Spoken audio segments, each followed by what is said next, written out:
people are going to be like focusing in a lot on the age gap. The age gap is not the part of this that I'm super focused on. The problem is the lies. The problem is the allegations of forcible sexual exchanges. What could she possibly have over you about when you were younger where you would be willing to lie and like contribute to like the notion that you're potentially a like, in your mind, with an allegation that puts your whole life in the balance like that, if you don't remember that happening, it's gonna be an adamant fucking no. Is there anything that this person won't fucking lie about?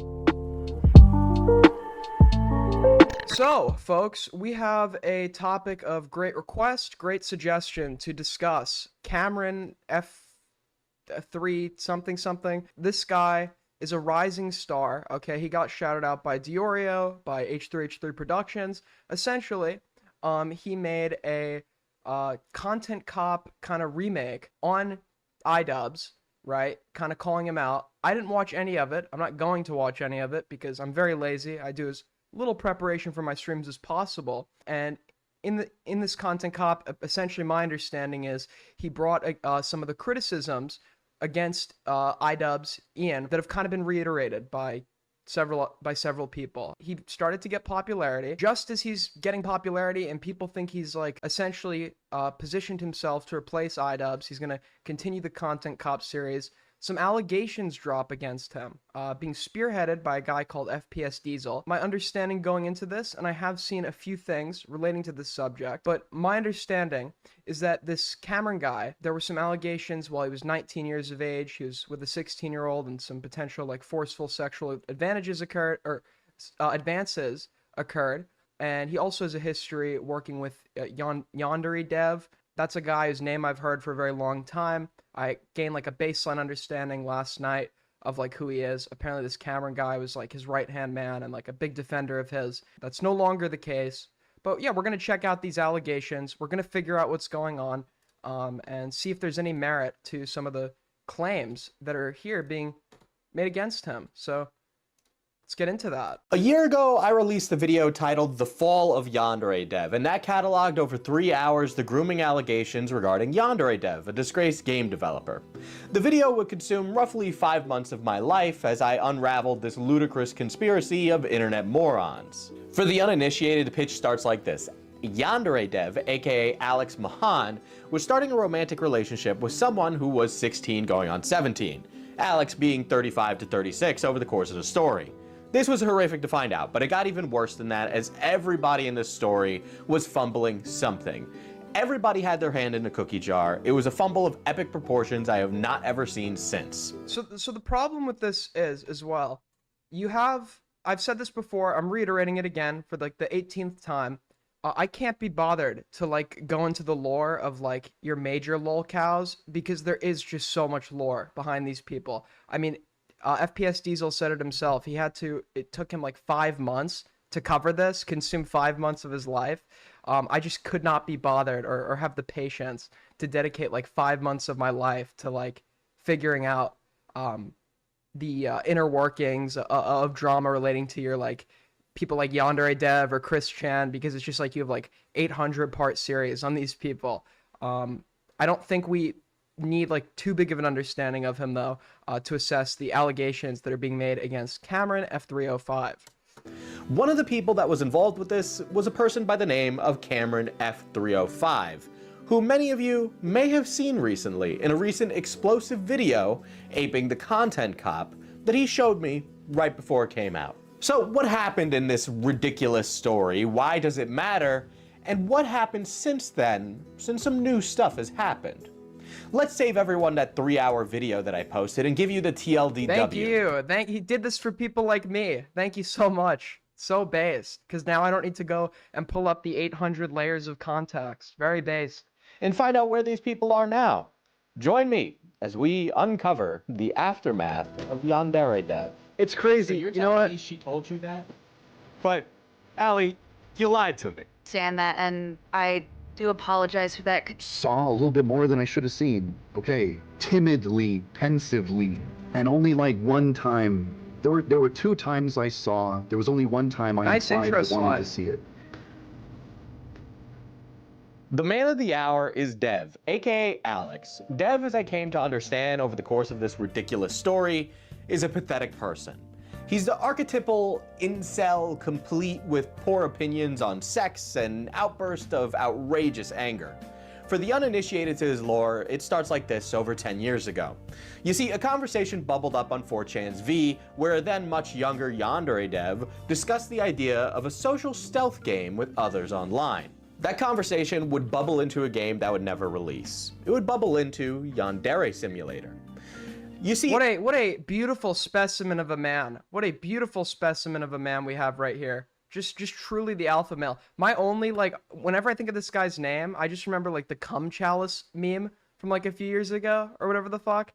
And, I mean, just that alone, I'm like, God, I do not want to get into this guy's lore, if that's, like, my only, like, baseline understanding of, like, who this person is. But God, what an alpha male. What a giga chad, dude. as Dev began his development, release dates were pushed back, almost in perpetuity. People began noticing how this guy would react to criticism and basically just freak out. The cracks were small at first, but over time, this would boil over into drama. Dev tried to stop the bleeding with an unhinged blog post, cataloging and addressing his various controversies. Now, what are these controversies and how long is the list? Well, it's pretty damn long, so let's include some famous ones that are actually on his debunk page, which is no longer up. Threatening, they're trying to push others to a corporate fumbling from publisher TinyBuild that cost Dev literally a blank check. His teenage web history, where he wrote vivid murder fantasies about his parents, and a Fallout fanfiction featuring rape. Sex licenses, which the conversation's as bad as you think it is. Weird dismissals of pedophilia. He's been accused of spending Patreon money on a life-size Samus Aran sex doll. Here's a post from that website. What the fuck? Yandere Simulator game is an unoptimized, unfinished, buggy, and poorly programmed mess. And when questioned on it, he flips out. He's been accused of doing asset flips for Yandere Sim, or just stealing assets from online. The game has been called a self-insert fetish project. That one's probably the most true one on here if you've ever played the game. There is a toothbrush that kills the game's performance and crashes it. That video has a lot of views about a damn toothbrush in a video game that's not out. The history of Yandere Simulator is cataloged online by numerous people, including Yandere Simulator's own website, which features embellished retellings from Dev's perspective, which are ultimately him trying to just save his own ass. But believe it or not, none of these things were the killing blow, actually. It actually took a lot, and, you know, the guy's still trucking today. Now, the short version of the killing blow was that Yandere Dev came into contact with a girl named Jelly, who you might hear referred to as a bunch of other names, none of which are actually her name. Now, Jelly and Dev began talking online, and Jelly was a minor at the time, but Dev entertained talking to her anyway. His reasoning basically boils down to she's mature for her age. Oh no, dude, I was waiting for that. I was just like sitting here in anticipation. What is this guy gonna say? Well, listen, you didn't speak to this 11-year-old, man. You didn't speak to this 11-year-old. You know, I know she's like a fetus, but like you haven't spoken to this fetus in particular. Very mature for their age. But yeah, I mean, what was the context of him talking to this person? And she was 16 to 17 at the time of these events, and he was 35 going on 36. So you can imagine that this is not an appropriate relationship to have. Now, between my... Did I miss it? Did Diesel... I kind of got sidetracked there for a sec. Did Diesel specify, like, the nature of these conversations? Were these conversations, like, sexual or romantic? Because, in theory, right, if there's, like, a mutual...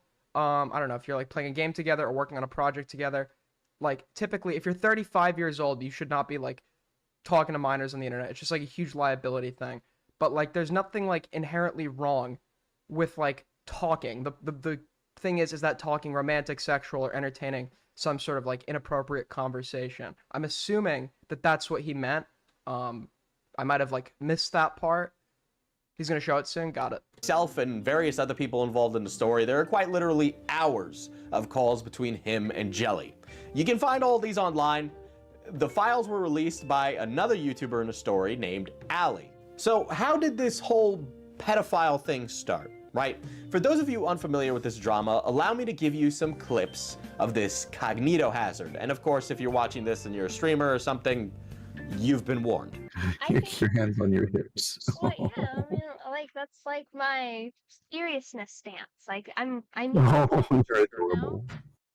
Mm-hmm. Okay. What are you doing with your finger there? I'm thinking. These are am I thinking? You're so cute. What?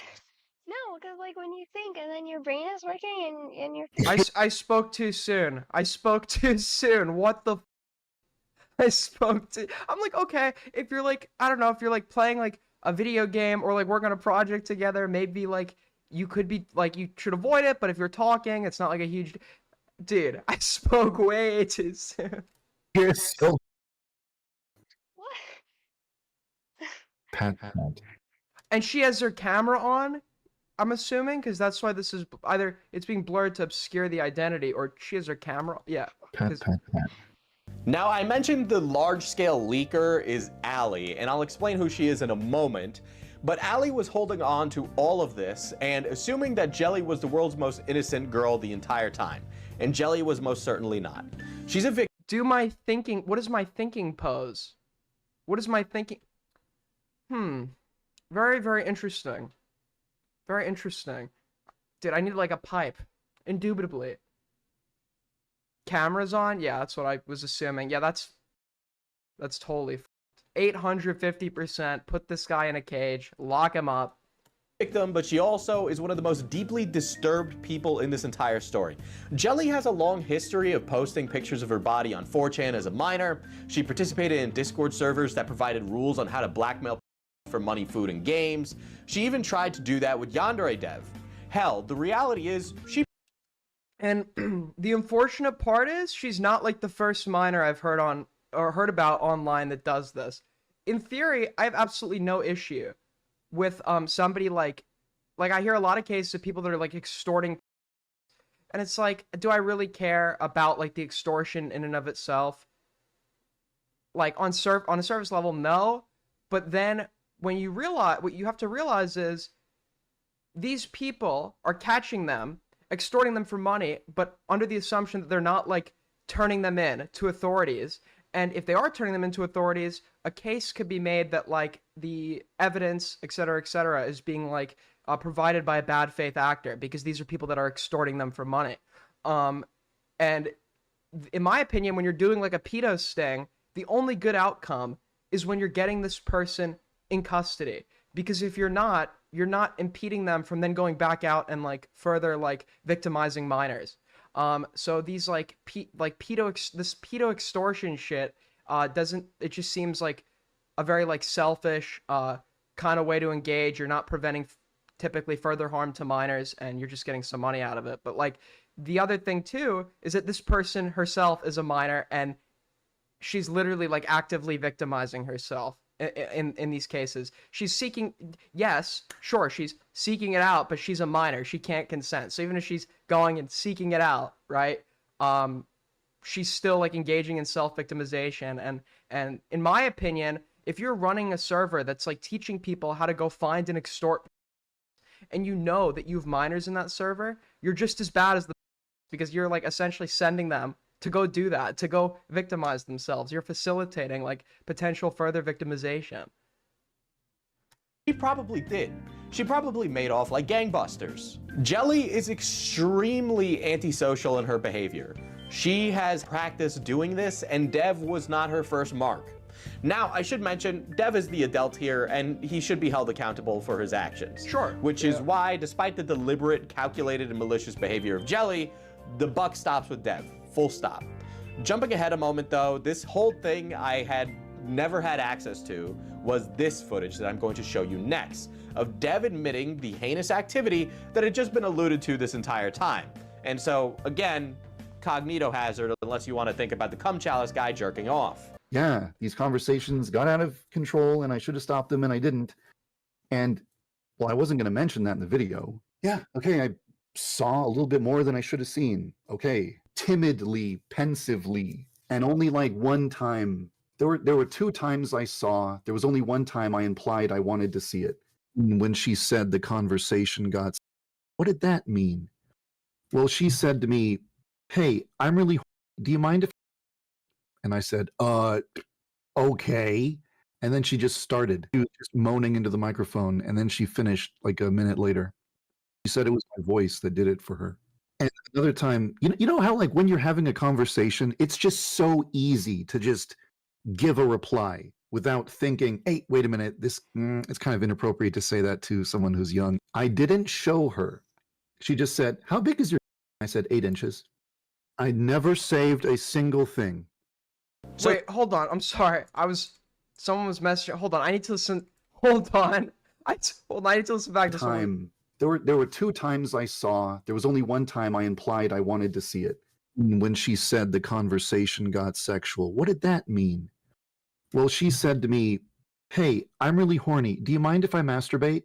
And I said, okay.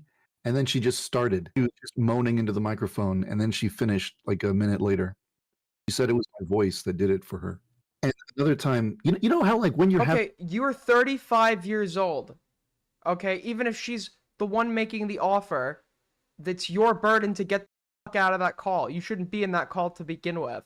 But like, even if you're not asking for it, and then she just it's your job to get out of there, because any minute you spend listening to that after she starts, you're actively complicit in this. I don't even believe that, but if I am to buy what I don't even believe his version of events, but if I am to go and buy that, you're still like just as culpable. Is this supposed to be like a defense? having a conversation, it's just so easy to just give a reply without thinking, hey, wait a minute, this it's kind of inappropriate to say that to someone who's young. I didn't show her. It's not that what? Huh? First of all, like as I said before, like at 35, you would avoid probably talking to minors at all. But if for whatever reason you were like in proximity or talking to one of them, this isn't something that passes your mind. If they start or whatever the fuck, that's not something that like passes your mind. Like, oops, I mean, I was being absent-minded. I mean, unless you have like some sort of brain injury, that would go through your mind. You'd realize what's going on. This is really weird. Let me get the fuck out of here. So there it is. There's the admission from Dev that many people just were wishing to have for such a long time. In a recent call I had with a former confidant and collaborator of Dev's, Cameron F305. How is it just like normal to you? You just like absent-mindedly respond when somebody's asking for your eyes.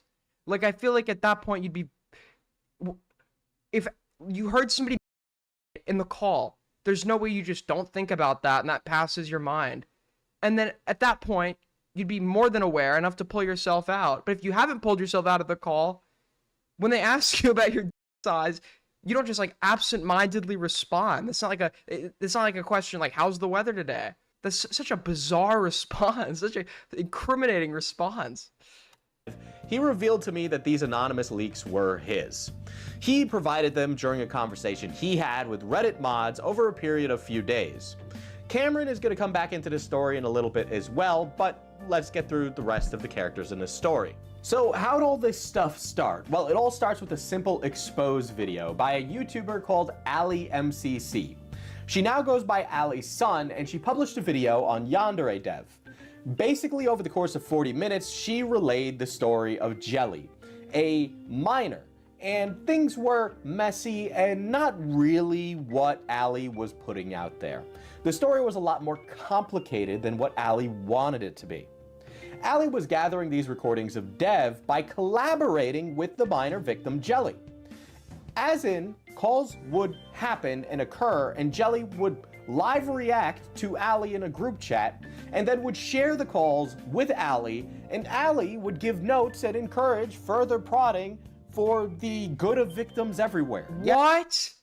Huh? What? Are you insane? First of all, that's like not your responsibility, right? If you suspect this person is doing inappropriate things with minors, it's not your job to set up a sting, especially if you don't know what you're doing. You should go to the police. But if you are stupid enough to go and do that, you don't use a real minor as your bait. Because at that point, it's not even like it's bait. You're actually facilitating a minor speaking with a predator. What? That would literally be like Chris Hansen, like sending actual like 10-year-olds into like the pedo sting house. What? Dude, this is like these people, sure, the intentions might be different from like the guy who's actually engaging in the predation, but you're just as bad. Okay? You're just as bad if you're knowingly sending a minor, facilitating a minor, going in there and like speaking to this person, knowing that they're a potential danger to children.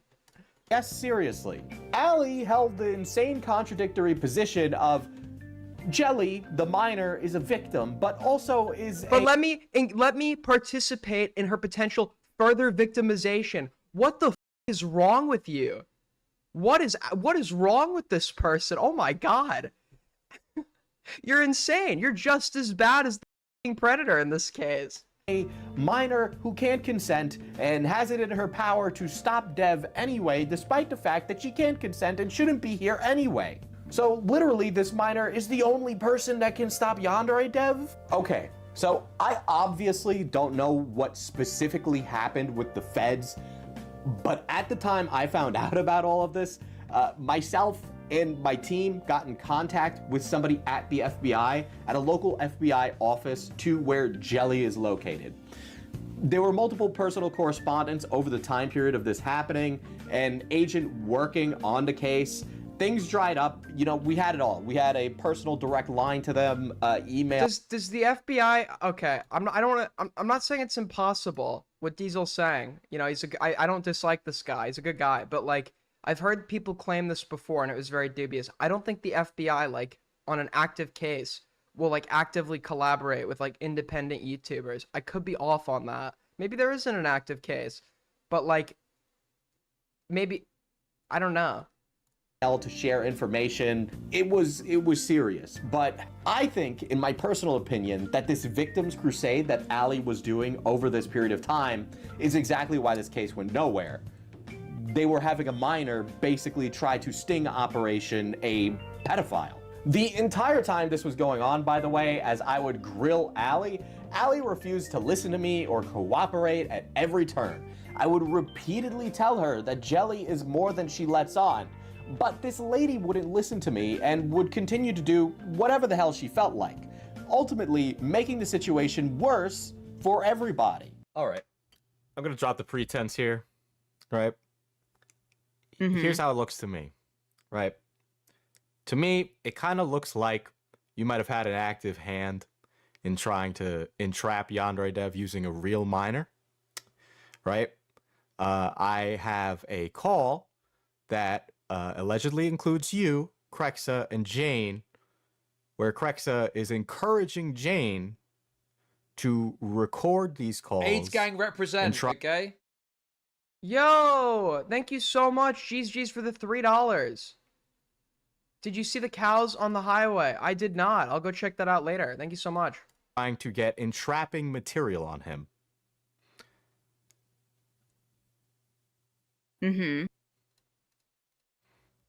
Any comment? Well, I have been in deeper contact with Krexa. She has been wanting me to basically... She has some things she wants to get out about Cameron that I am still trying to look into and unsure if I'm going to pursue. That's not something that, you know, I really want to share with people because she also feels afraid. And again, I don't know like exactly how that's going to go or if I'm going to pursue it. So I'm not exactly planning to, you know, talk to people about that. Jane was interested in hearing Krexa's side of her story from when she was roommates with Cameron because Jane is still in contact with Cameron and supposedly he's been doing some very not good things with Jane. And so I facilitated a call between Krexa and Jane. Krexa did on her own encourage Jane to record things. That's not something I was really supportive of. I was in the call just to listen, but not participate. Okay, and is this okay? So, and is this Jane person the minor? Is this Jane person the minor that was supposed to be going into these calls? Because I heard that they're referred to by about 8 different names. I had my mic muted the entire time. Okay, she also had a collaborator that isn't hugely important to this story.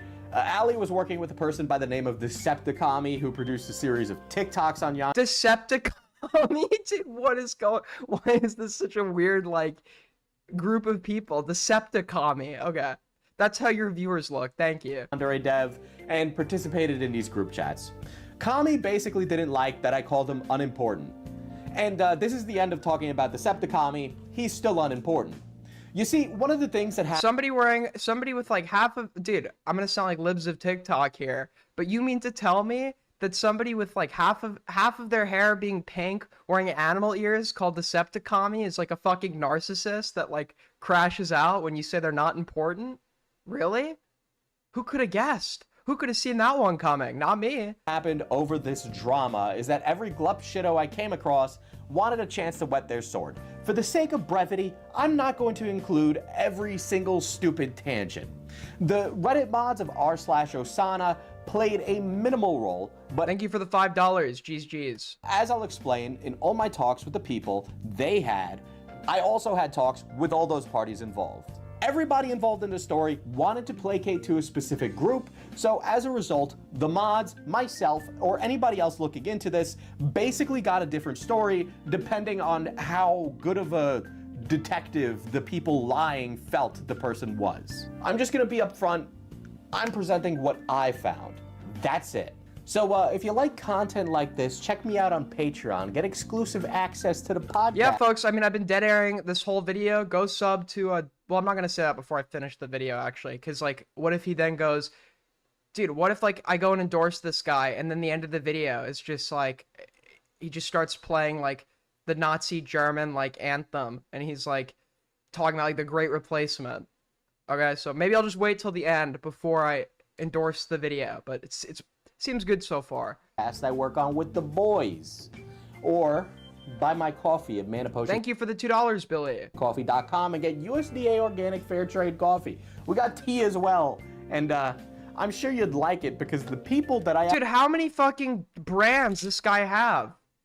It's like, go buy me a coffee, go on my Patreon, buy my FPS Diesel branded underwear. For those of you that want an FPS Diesel pacemaker certified by the American Heart Association, you can go support that, and then the funding for that actually goes to my FPS Diesel space launch operation based out of California. Like, dude, how many bits of like merch does this guy fucking have? Holy shit, he's locked in. This guy's locked in. Actually cover sometimes still say that my coffee is good.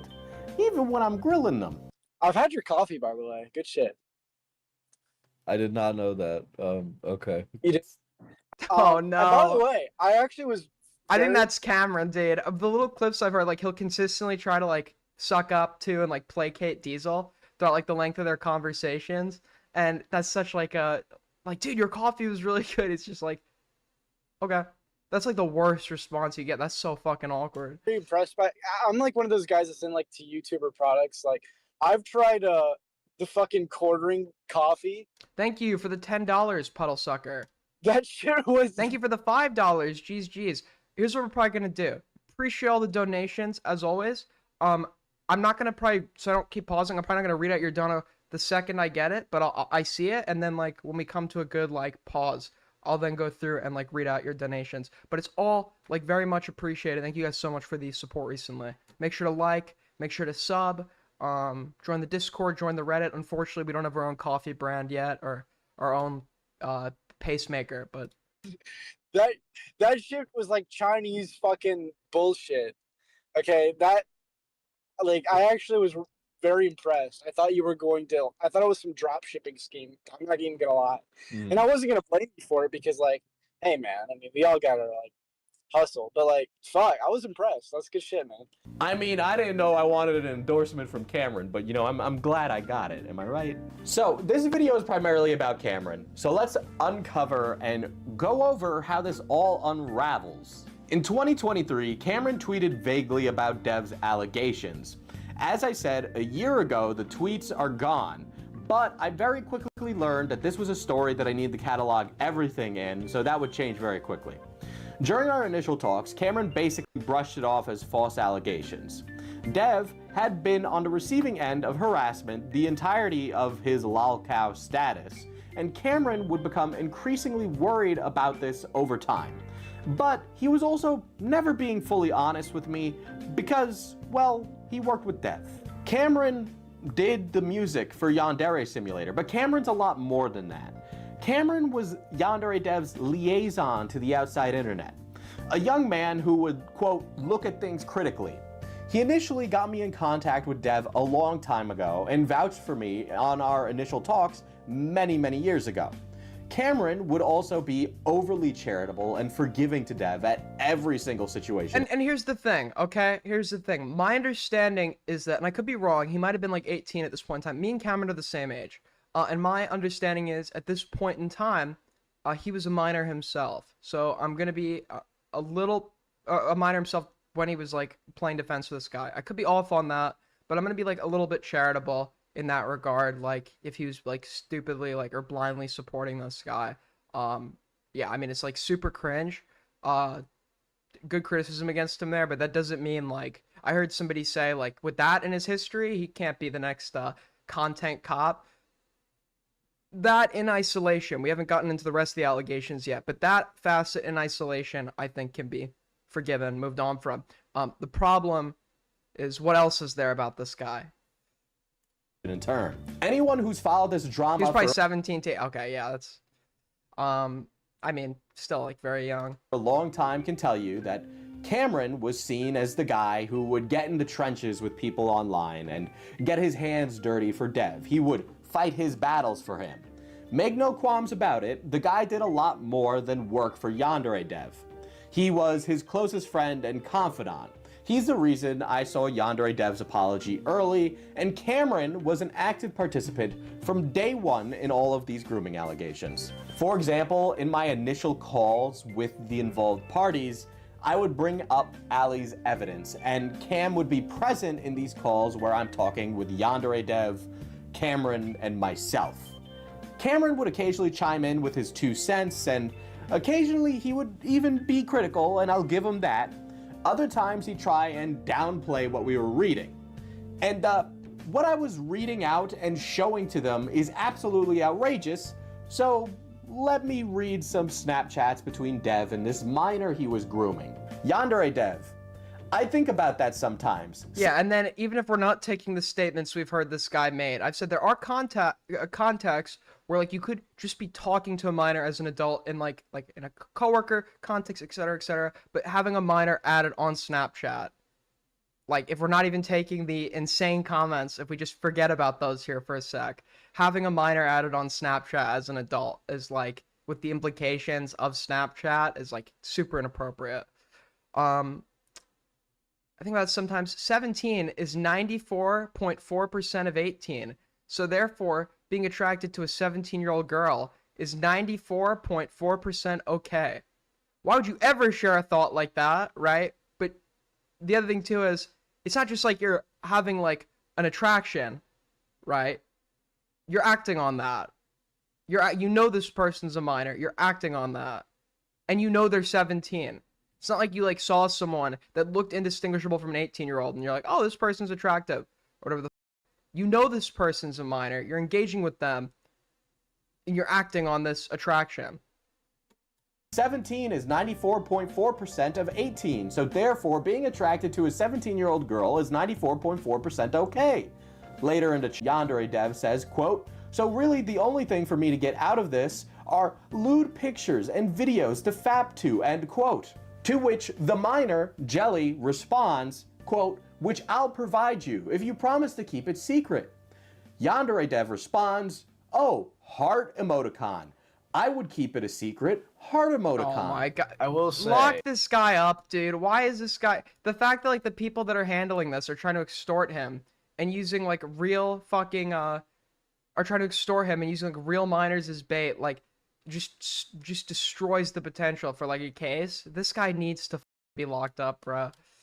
The words lewd pictures. It's so gross. Does not specifically. Put this lunatic in a cage. Okay, why do I have to hear about this like secondhand from like these like weird like gay op excursions people are like going into to expose him? The only time I want to be reading about a situation like this is this guy getting like 25 years in prison. Why is this guy on the streets? Why is this man free? Lock him up in a cage, throw away the key. I mean, what are we doing here, folks? Apply. Because one thing I will say is like hentai is a thing. I'm not trying to like go like crazy here, but it's like that's like not uncommon and like I guess Discord communities to like share like NSFW artwork. Yeah, but you're still not supposed to share it with a minor. Okay, got it. Because it was Cameron. I'm like, okay, that's a little bit harsh. That's actually like he's 18 at this point. That's actually I shouldn't have said that, right? Hold on. Okay, got it. Thanks. Now this is Cameron. Got it. Okay, thank you. Yeah, Yandere Dev's the 35-year-old. Cameron is like the 18-year-old at the time that was like defending him. And the guy who's recently blown up for his like wannabe content cop video. Hentai is a thing. I'm not trying to like go like crazy here, but it's like that's like not uncommon and like I guess Discord communities to like share like NSFW artwork. Yeah, but you're still not supposed to share it with a minor. That you can get. I wouldn't really want to do that either. Yeah. Yeah, no, and I'm not saying that's what he was doing. I'm saying that's what she was. She could have been offering, and that's kind of how it comes off. Because let's be real.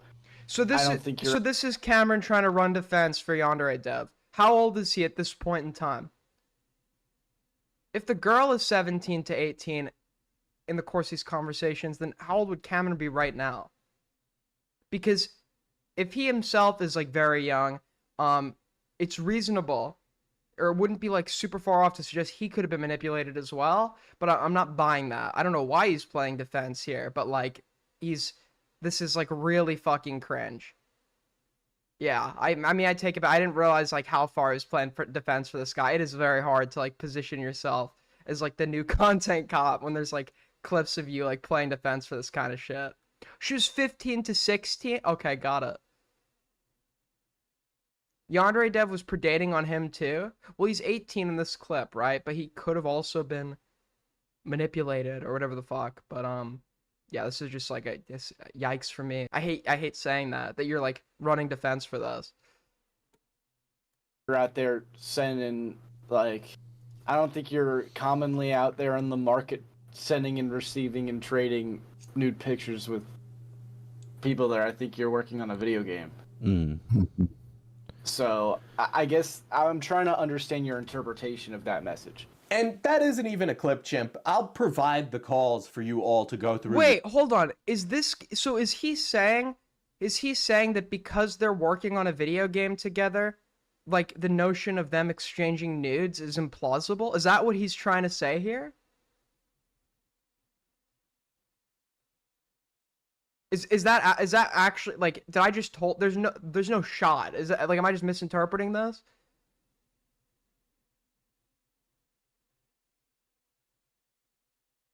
Like, how do you say something like that in your head and not realize like how stupid that fucking sounds? Yeah, dude, that's insane. That is an insane clip. Yourself if you don't want to sit here and listen to me talk. All right, the guy was the go-between for Yandere Dev, pitching me on watching the response from Dev on stream later on in one of our talks. I know that even if he does an interview that makes him look bad, it'll still help his image rate. Because if you think about it, like, he just needs transparency. And I think that would be great for your channel as well. It'd be a great look for you because, I mean, just the integrity, you know? So I've always wanted something like that to happen, and even though I'm no longer associated with the project, I think it just would be beneficial and, quite frankly, retarded of him not to do. All right. Well, I'm gonna need to cover this at the end of the month. So if something changes. Yeah. I mean, as long as you're as impartial as you've been with us, I'm fine if you get critical. So at this point, I'm trying to assess what is Cameron's motive, because my understanding is Cameron is somebody that obviously wants to be big. He wants to be famous in this space. Yandere Dev has been like a lull. Me and Cameron are actually like, in our history, we're not that different. We both started doing this, which you shouldn't. And by this, I mean like YouTube stuff. When we were like around the same age, we are the same age. And when I reached out to Cameron for an interview, he's actually known who I am since like 2017. He's been following me. But so now I'm trying to sit here and think, what is Cameron's motive for running defense? And is he trying to benefit from Yandere Dev? But Yandere Dev is like a lolcow. So what is Cameron gonna get out of defending and being friends with Yandere Dev? Like, what would be like the possible motives? Because I have a hard time believing someone who is 18 years old is actually like believing the defenses that Cameron is giving on Yandere Dev's behalf. I have a very hard time believing that's like a genuine belief of his, that he's just like spouting with no other like ulterior motive. He could genuinely believe what he's saying, and if that's true, he's either been manipulated like a ton, or he's a moron. As long as you don't do some funny shit. No, I'm not gonna like, I don't know, turn him into a soy jack or something if that's what you're worried about.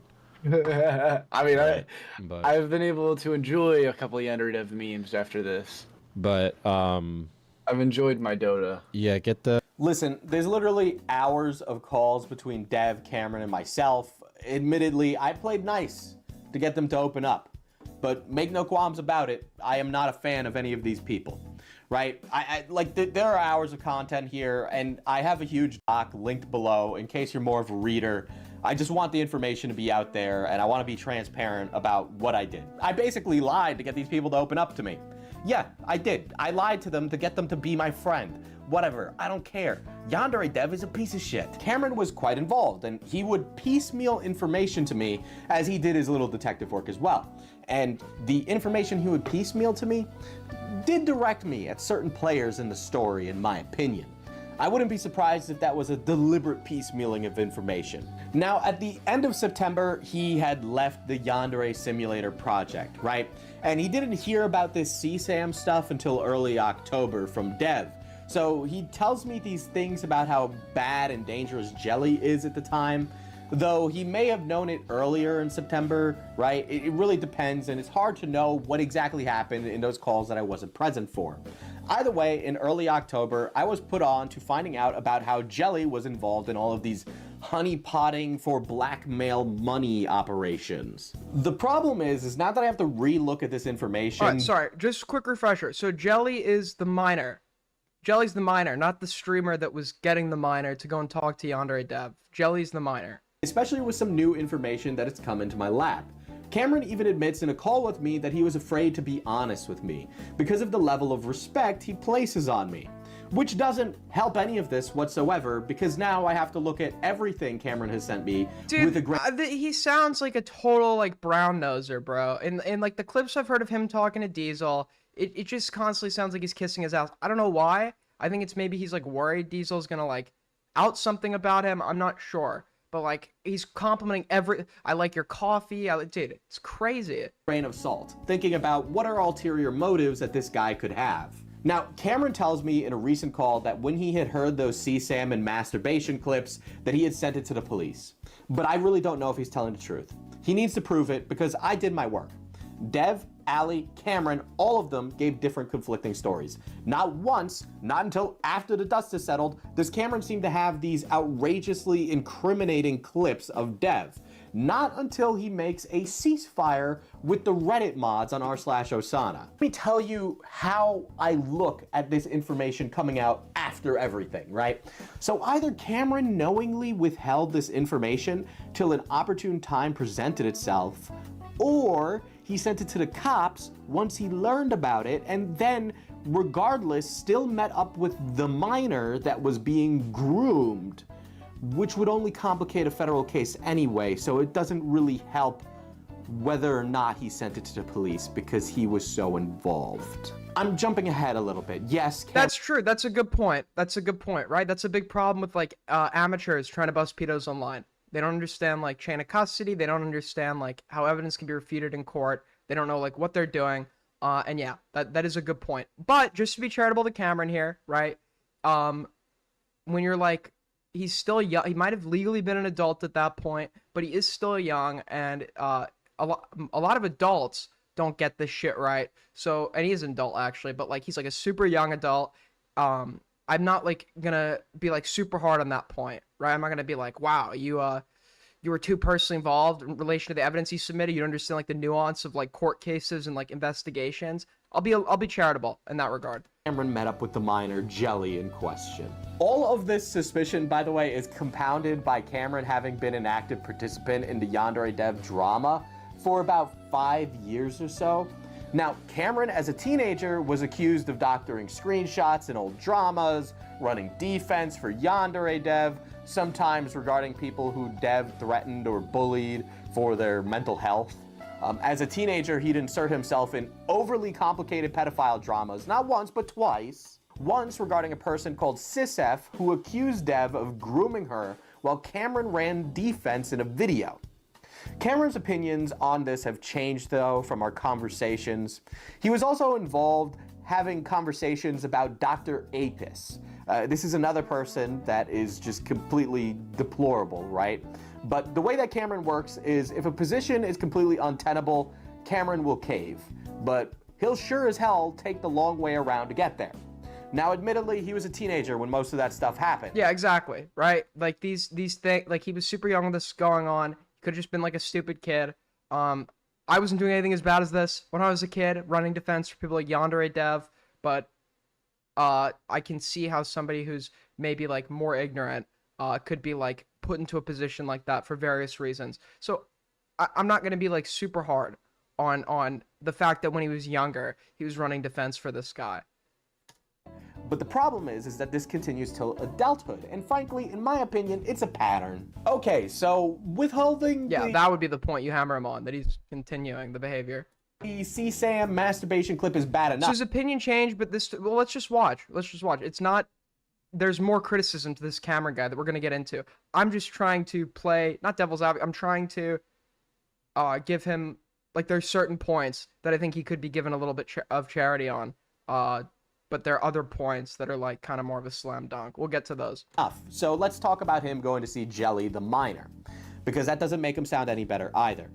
Cameron told me that during the Thanksgiving break, he drove up to see family and that Jelly was close by. So he admits he wants to get to the bottom of this and do a documentary.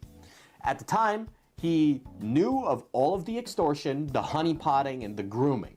He also knew that this might have been trained into her by her mother. The reality is we don't really know what's going on there, but either way, he knew about those things.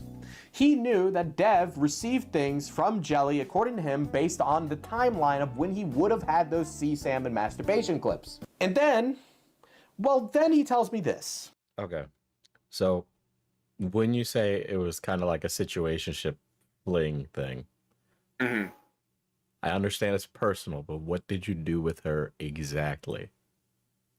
I don't think. Well, first of all, I know she said I like raped her or some shit. That's not true. You didn't have sex? I think me choosing not to answer should be an answer for you. Oh, that's a yes. My understanding is he's now denying that they had sex. That's a yes. Okay. There's no world where you don't interpret that as a yes. He's trying to plausible deniability, but like he was hesitating there. They obviously had sex. Okay, like they very obviously had sex. Now, my understanding is she's 16, he's 19. Would I, I was 19 like what month are we in? We're in May now. 2 months ago, I was 19. Would I ever consider doing anything with a 16-year-old? No. Not at all, okay? Because they're still in high school, immature, etc., etc.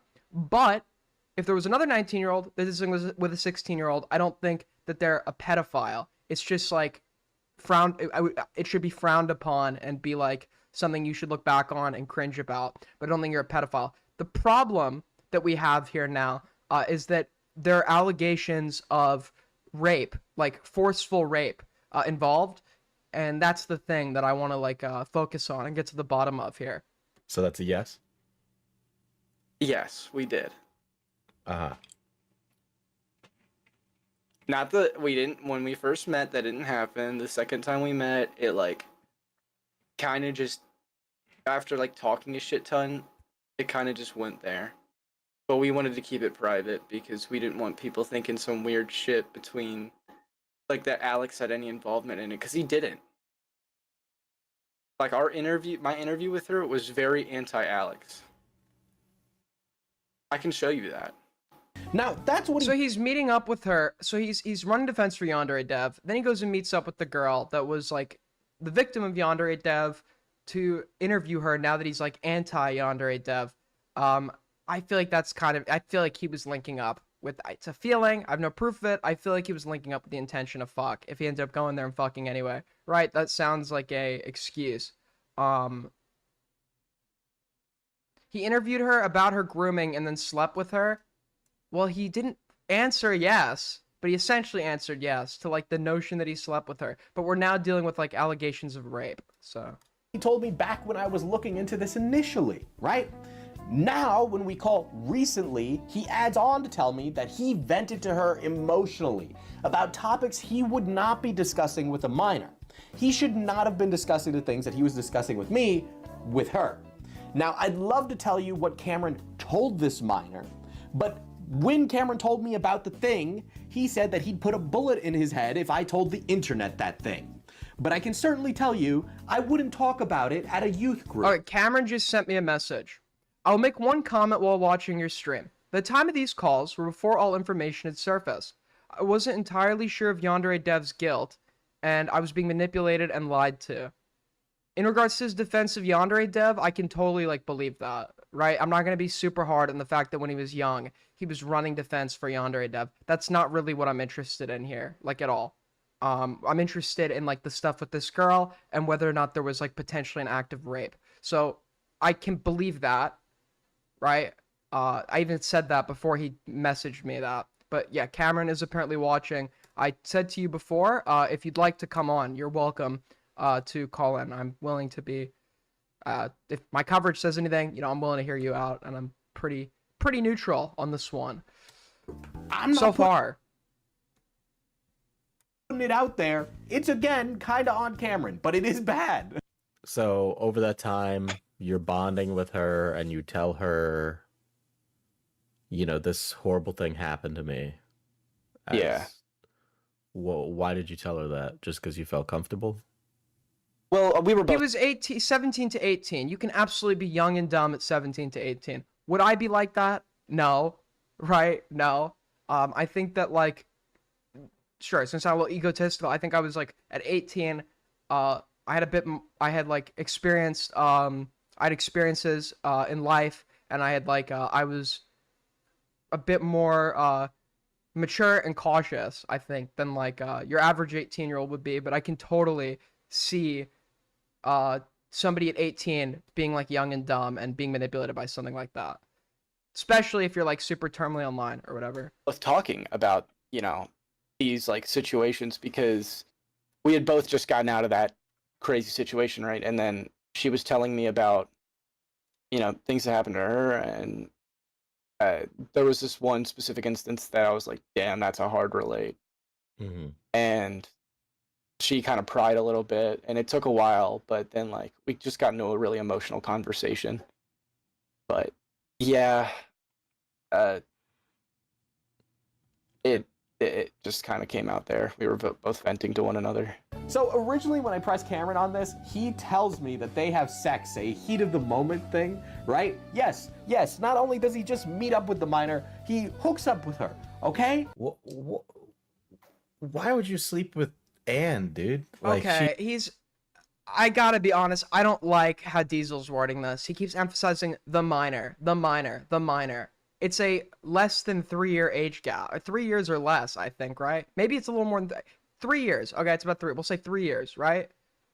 When you keep emphasizing the minor, and I don't know if he's been super clear about how old Cameron was at the time, people are going to be like focusing in a lot on the age gap. The age gap is not the part of this that I'm super focused on. It's 3 years, albeit a 3 years that I wouldn't go for because it's 19 and 16, right? There's still a pretty big maturity gap there, but 3 years nonetheless. The allegation that is of concern is the notion that he engaged in non-consensual acts, sexual acts with her, right? It wasn't smart, obviously, but it wasn't. Does he know he's being recorded? I think I don't know if he knows at the start, but I think at one point he just outright asks, and Diesel says to him, "Yeah, I'm recording you." It wasn't planned. Like, I didn't want to do that. Mm-hmm. It was kind of like a heat of the moment thing. Me and her were kind of going really deep on the shit that we were dealing with at that point in time, and I don't know. I guess something just clicked. Were you guys ever flirty before you met in November? No. No? Yeah, because that stream you guys did together, I'm like, kind of looks like they got some romantic chemistry. You think so? Because we weren't, like, at that point, she had attempted to flirt with me beforehand, but I hadn't. Also, the impression I get here is I definitely think, and I'm willing to admit I'm wrong on this, right? This is just like a very intuitive read. I definitely think the whole point of him meeting with her was due to romantic interest, okay? I think that was probably the point of them meeting. There was probably romantic interest at this point. For whatever reason, he's, like, embarrassed to admit it. I think he seems like a very nervous individual that is, like, trying not to give anyone anything that he thinks is gonna, like, be used to, like, expose him. And when you're like getting attention for the first time or whatever, and you're relatively young online, you may be cautious and paranoid, but I think that there was more romantic stuff at this point in time than maybe he's willing to admit. Reciprocated in any way, shape, or form. Mm-hmm.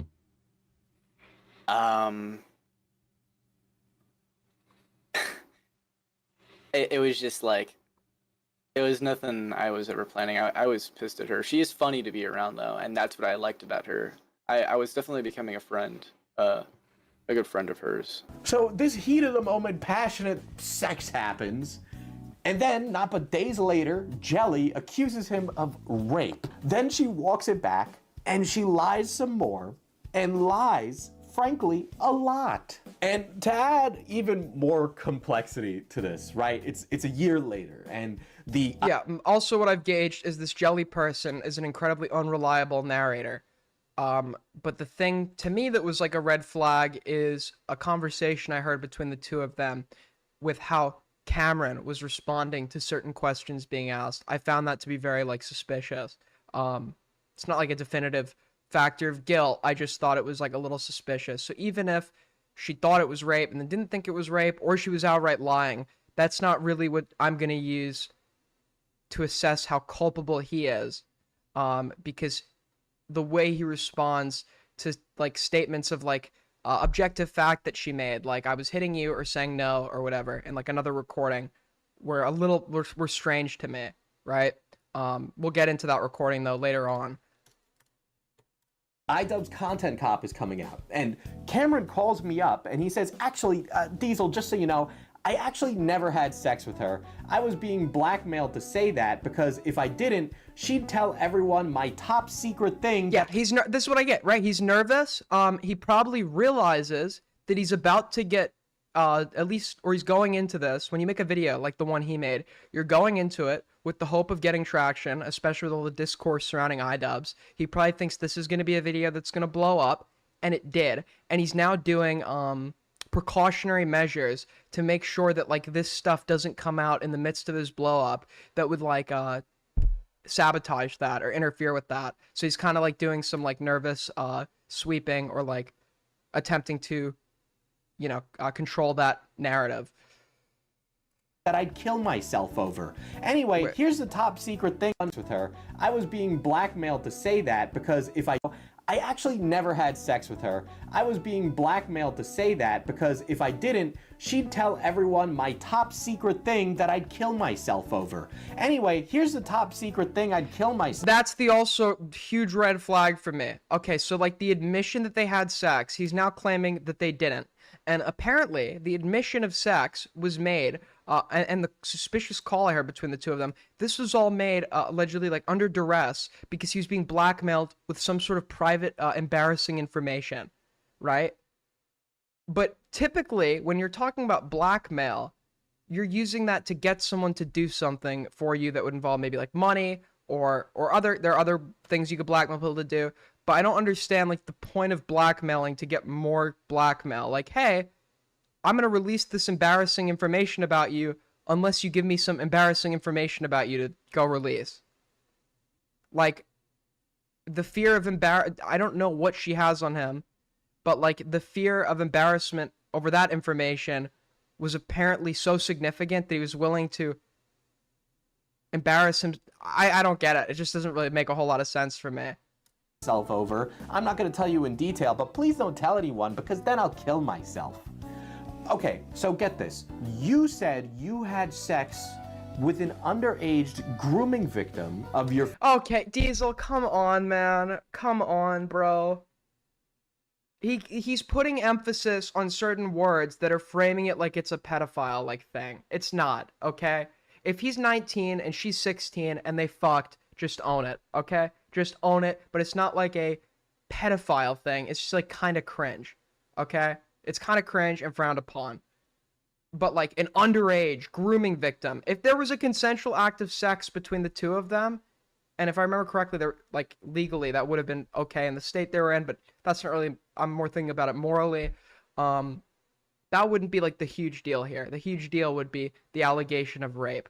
But Diesel and some other people seem to be really emphasizing that there's something condemnable about the notion that the two of them had sex at all. No, the problem is that this sex was supposedly non-consensual.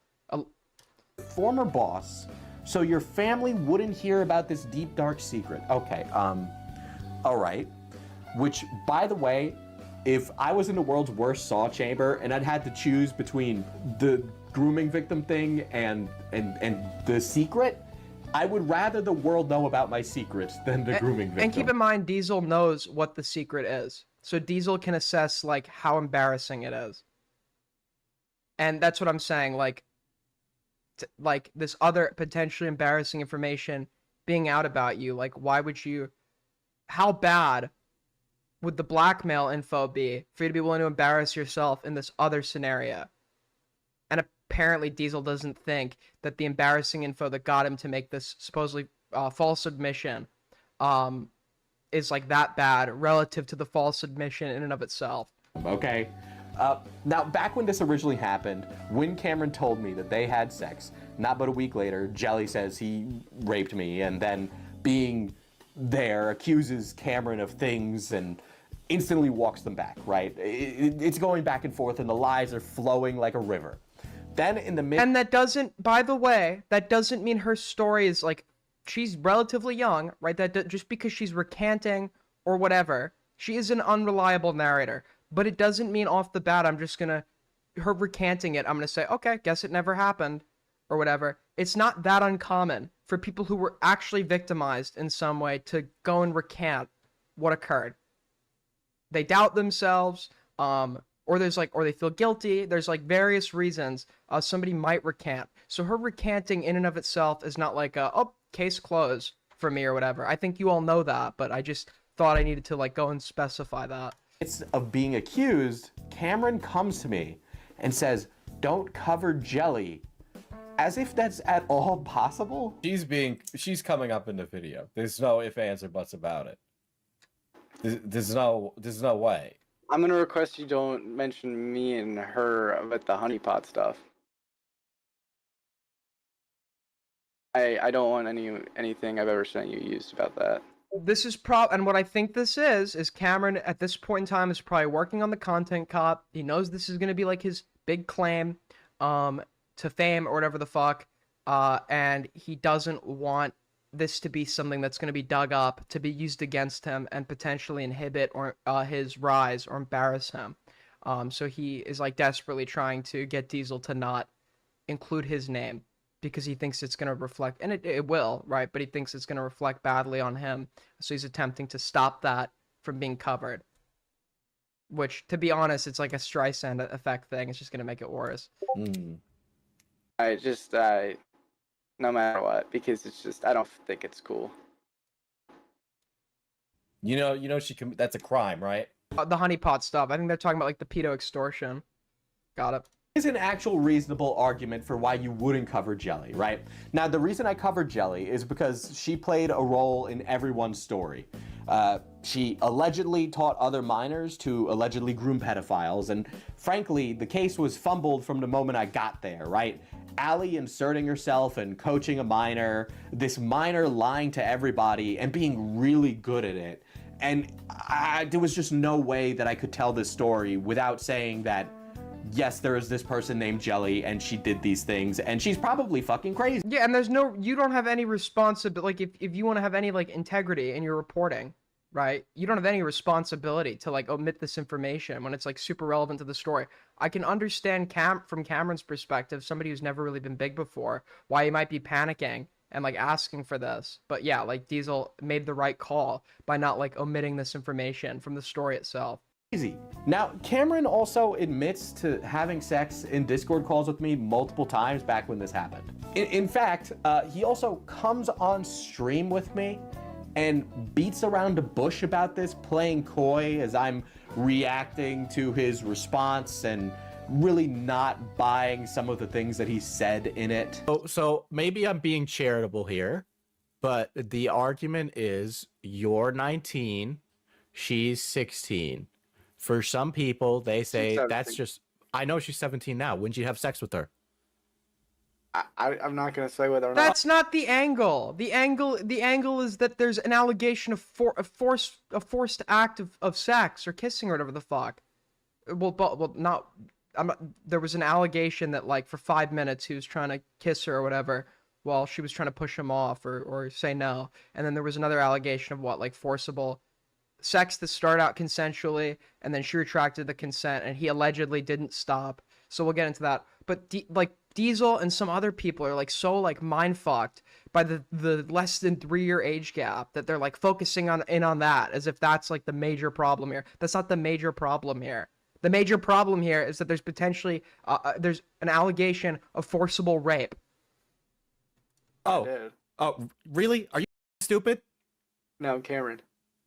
You're an idiot. You said to me, by the way, you watched the video. You said to me in the call that you were traveling to see family for Thanksgiving. It was AI. It was AI? It was AI. Are you really going to be stupid on stream right now? Because he's nervous. He doesn't know what to say. He's live. He's nervous. He doesn't know what to say. I'm not sweeping for Cameron, by the way. I think that there are some really suspicious aspects to this. I think he is being dishonest in certain aspects. I'm just giving you like an understanding. This is not going to be a good look. It was a robot. No, it wasn't. No, it wasn't. No, it wasn't. He's doing it on purpose. I'm working on my video right now, and I'm in a really goofy mood. So this is Cameron, you're being accused of a felony, okay? And now here you are talking to me about this on a stream with like 100 people. I didn't know this was gonna be a stream. He's nervous. He's nervous. You could tell he's nervous. People do this kind of shit. What would be a good example? A good example would be like Glue. Glue does this exact same thing. If I'm confronting Glue, knowing he did something that he's now embarrassed about, like he had a crash out moment, he does this exact same thing when I'm talking to him. It's like a nervous response. You're not going to sit there and start crying on stream or admitting or admitting like you're nervous or whatever the fuck. So this is like a kind of a nervous response. I didn't realize you were streaming. Did you or did you not watch the video? I did watch the video. I watched the relevant parts for me. I had to skim through it a little bit. You gotta be fucking kidding me. And Chad is like really stupid. They can't tell what he's doing. This dude is high. He must be high. He's not high. It's very obvious what he's doing here. Like, I watched the relevant parts. Cameron, you can sit here and not talk about, right? For people, What I There was needs to be an IQ requirement for like YouTube chats. There just needs to be. going to say earlier, 4 people involved in this, they feel that a 19-year-old and a 16-year-old, which you say she turns 17 in February, which means when you had sex with her, she was 16. Allegedly. Allegedly? So now you're just saying her age is just a complete fabrication? No. That's it? No? No, I'm not saying her age is a fabrication. That you hooked up is an alleged, is I'm an saying allegation. That's an the allegation that idea came that from I- your The mouth. idea that I raped her is an allegation.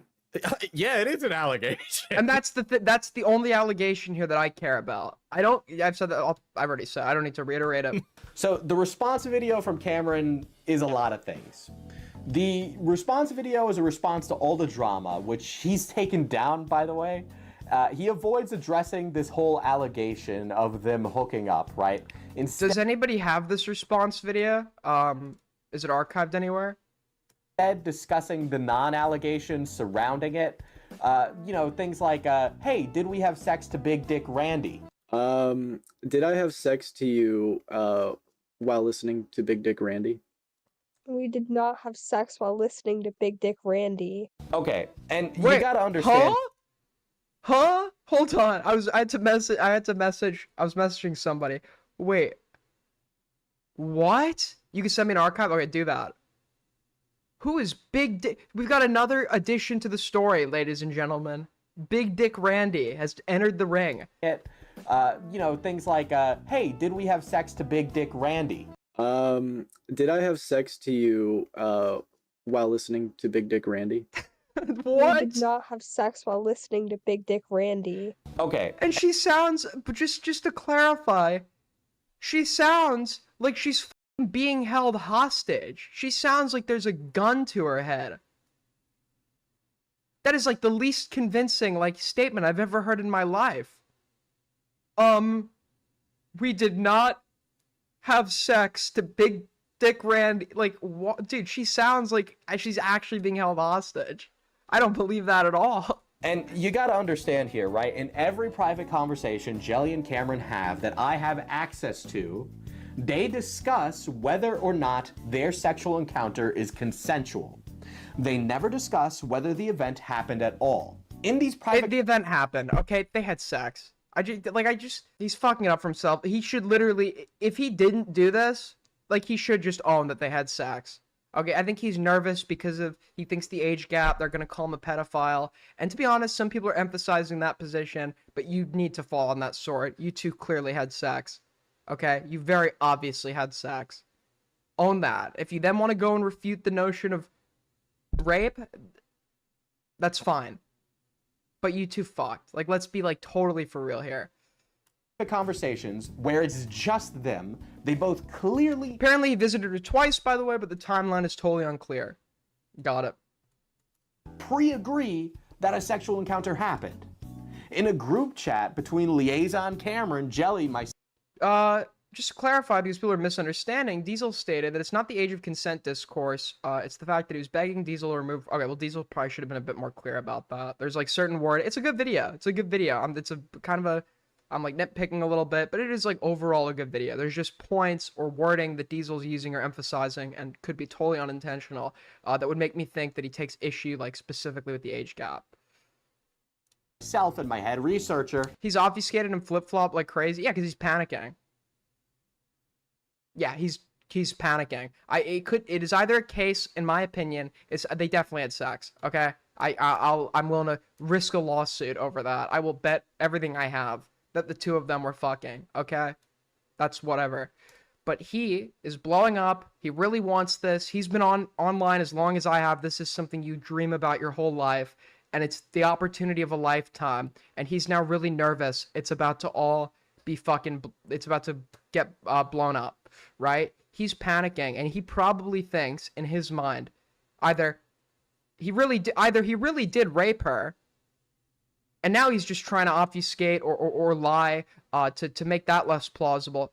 Or he didn't rape her, but he thinks that by falling on the sword of we did have sex when I was 19 and she was 16, that in and of itself is going to blow up his fucking rise. So he's clearly just like panicking here right now, and not being like totally honest. Like that's like very evident. They both pre-agree. I didn't make any public accusations that detailed what he did. I found out him and a girl named Eve were doing stuff at the same time when he claimed to be exclusive with me. So we were talking about how much of a bitch he is and sharing stories of the weird stuff he did / lied about. And when I told those same silly stories to Keith, he pointed out that they were kind of illegal, especially when he tried to eat me out and I didn't want it. So I had to start hitting him and stuff. So he would put me down. And I was like, oh, what the fuck? Like a whole ass crime? Something Yeah, happened. that's crazy. Cameron even elaborates at how it wasn't rape. So what? Or the girl's blackmailing him. Yeah, I don't buy that, to be honest with you. I don't buy that. Private conversations where you're both pretending to have a sexual encounter, have had one, are just you both playing pretend? He said that you did nothing wrong? Well, in a legal standpoint. From a legal standpoint, I was saying no, and I was scared, and that I didn't want to. Okay, so this is the part that's a red flag. Okay, if I'm remembering this portion of the video correctly, because I watched a bit of it with Dickers. Let's say you had sex with somebody, okay? This person is now claiming after the fact that they were saying no to you, they were hitting you, etc., etc. You don't remember any of that happening. How are you going to respond when she goes and says this? That's a pretty big thing to forget, so you're probably not going to respond with, I don't remember. You're going to be adamantly denying it if that didn't happen. You're going to be adamantly denying it. You're going to be saying, what the fuck? What are you saying? That never happened. What are you talking about? Right? That's what you would respond with, because that's a huge accusation. And if you don't remember it happening, then in your mind, it didn't happen. That's not something you just, like, forget. So how is he going to respond? No, just in the sense of us having sex, and he just brushes, like, I was saying no. Hold on. Yeah, I was saying no, and I was scared, and that I didn't want to. no, just in the sense of us having sex, and that can be argued because once I heard you say stop, I put you down. You were being nonverbal. I don't think I was. I'm telling you. Maybe I wasn't hearing correctly, but I'm telling you that I did not hear the word stop, and until I did, I put you down. And I felt awful because you said, you were like, once you like started like squirming a bit. In your mind, with an allegation that puts your whole life in the balance like that, if you don't remember that happening, it's going to be an adamant fucking no. It's going to be like, no, I didn't do this. What are you talking about? You're not going to be making concessions to her. You're going to say you're just lying. Now, I get it's not everybody responds the same. There's conceivably a case where like an awkward person is going to respond like really in like an odd manner. Okay, so this isn't like a slam dunk, totally indicative of his guilt. But for me personally, this is like a huge red flag. This was like the red flag for me where it's like, okay, like it sounds like it sounds like this may have actually happened. Like squirming? You're gonna call it squirming? I was hitting you.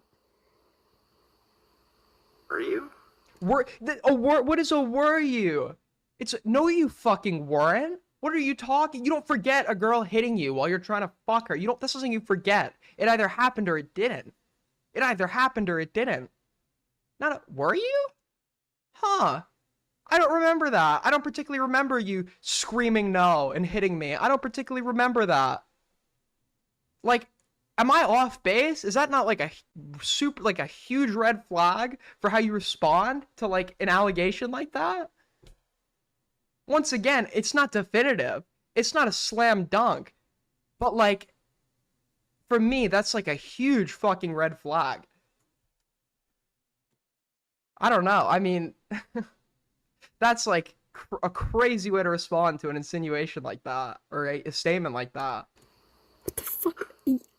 Oh my god. I'm sorry, I didn't. I don't know. obviously I wasn't intending to do something bad to you. I wasn't this either happened or it didn't. Your intention, like, this is the other red flag, right? If I had sex with a girl and she's now saying, and I don't remember that ever happening, right? And then she goes and says, I was saying no and hitting you. I wouldn't say, well, I didn't intend to hurt you. I would say, you're fucking insane. You're trying to set me up. You're just lying right now. When did that happen? That literally never fucking happened. Well, it wasn't my intention. It wasn't my intention. Nobody cares about your intention. We care about what happened, and it's very, like, a huge red flag that you're not adamantly denying this right now. That's a huge red flag to me. And I feel bad about it. But that's between us, and that's not going to be public. That's between us, and that's not gonna... He's, like, very... He's trying to keep this under the rug. What about how I spent like 5 minutes telling you that I didn't want to kiss you, and then you wouldn't let me go? Haven't we already been over this? Like, you know, I feel horrible about that. I feel... So is that not an admission to at least the kid? That's not rape. That's pretty that's like rapey, right? Is that not like just in 5 minutes? 5 minutes is a 5 minutes is a long amount of fucking time. That's like a straight up admission. I feel bad about that.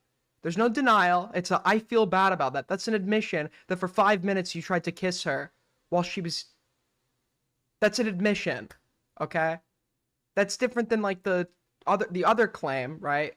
But that's now demonstrating to us, if your admission is true, which it almost certainly is, right? That's demonstrating to us that when you're turned on, you don't have you don't have the self-control to stop yourself, or you're choosing not to, right? That's demonstrating a type of behavior that makes it like totally plausible that in the other instance where you were like picking her up and she was saying no, you didn't drop her immediately, right? If for 5 minutes you didn't stop trying to kiss her while she was saying no.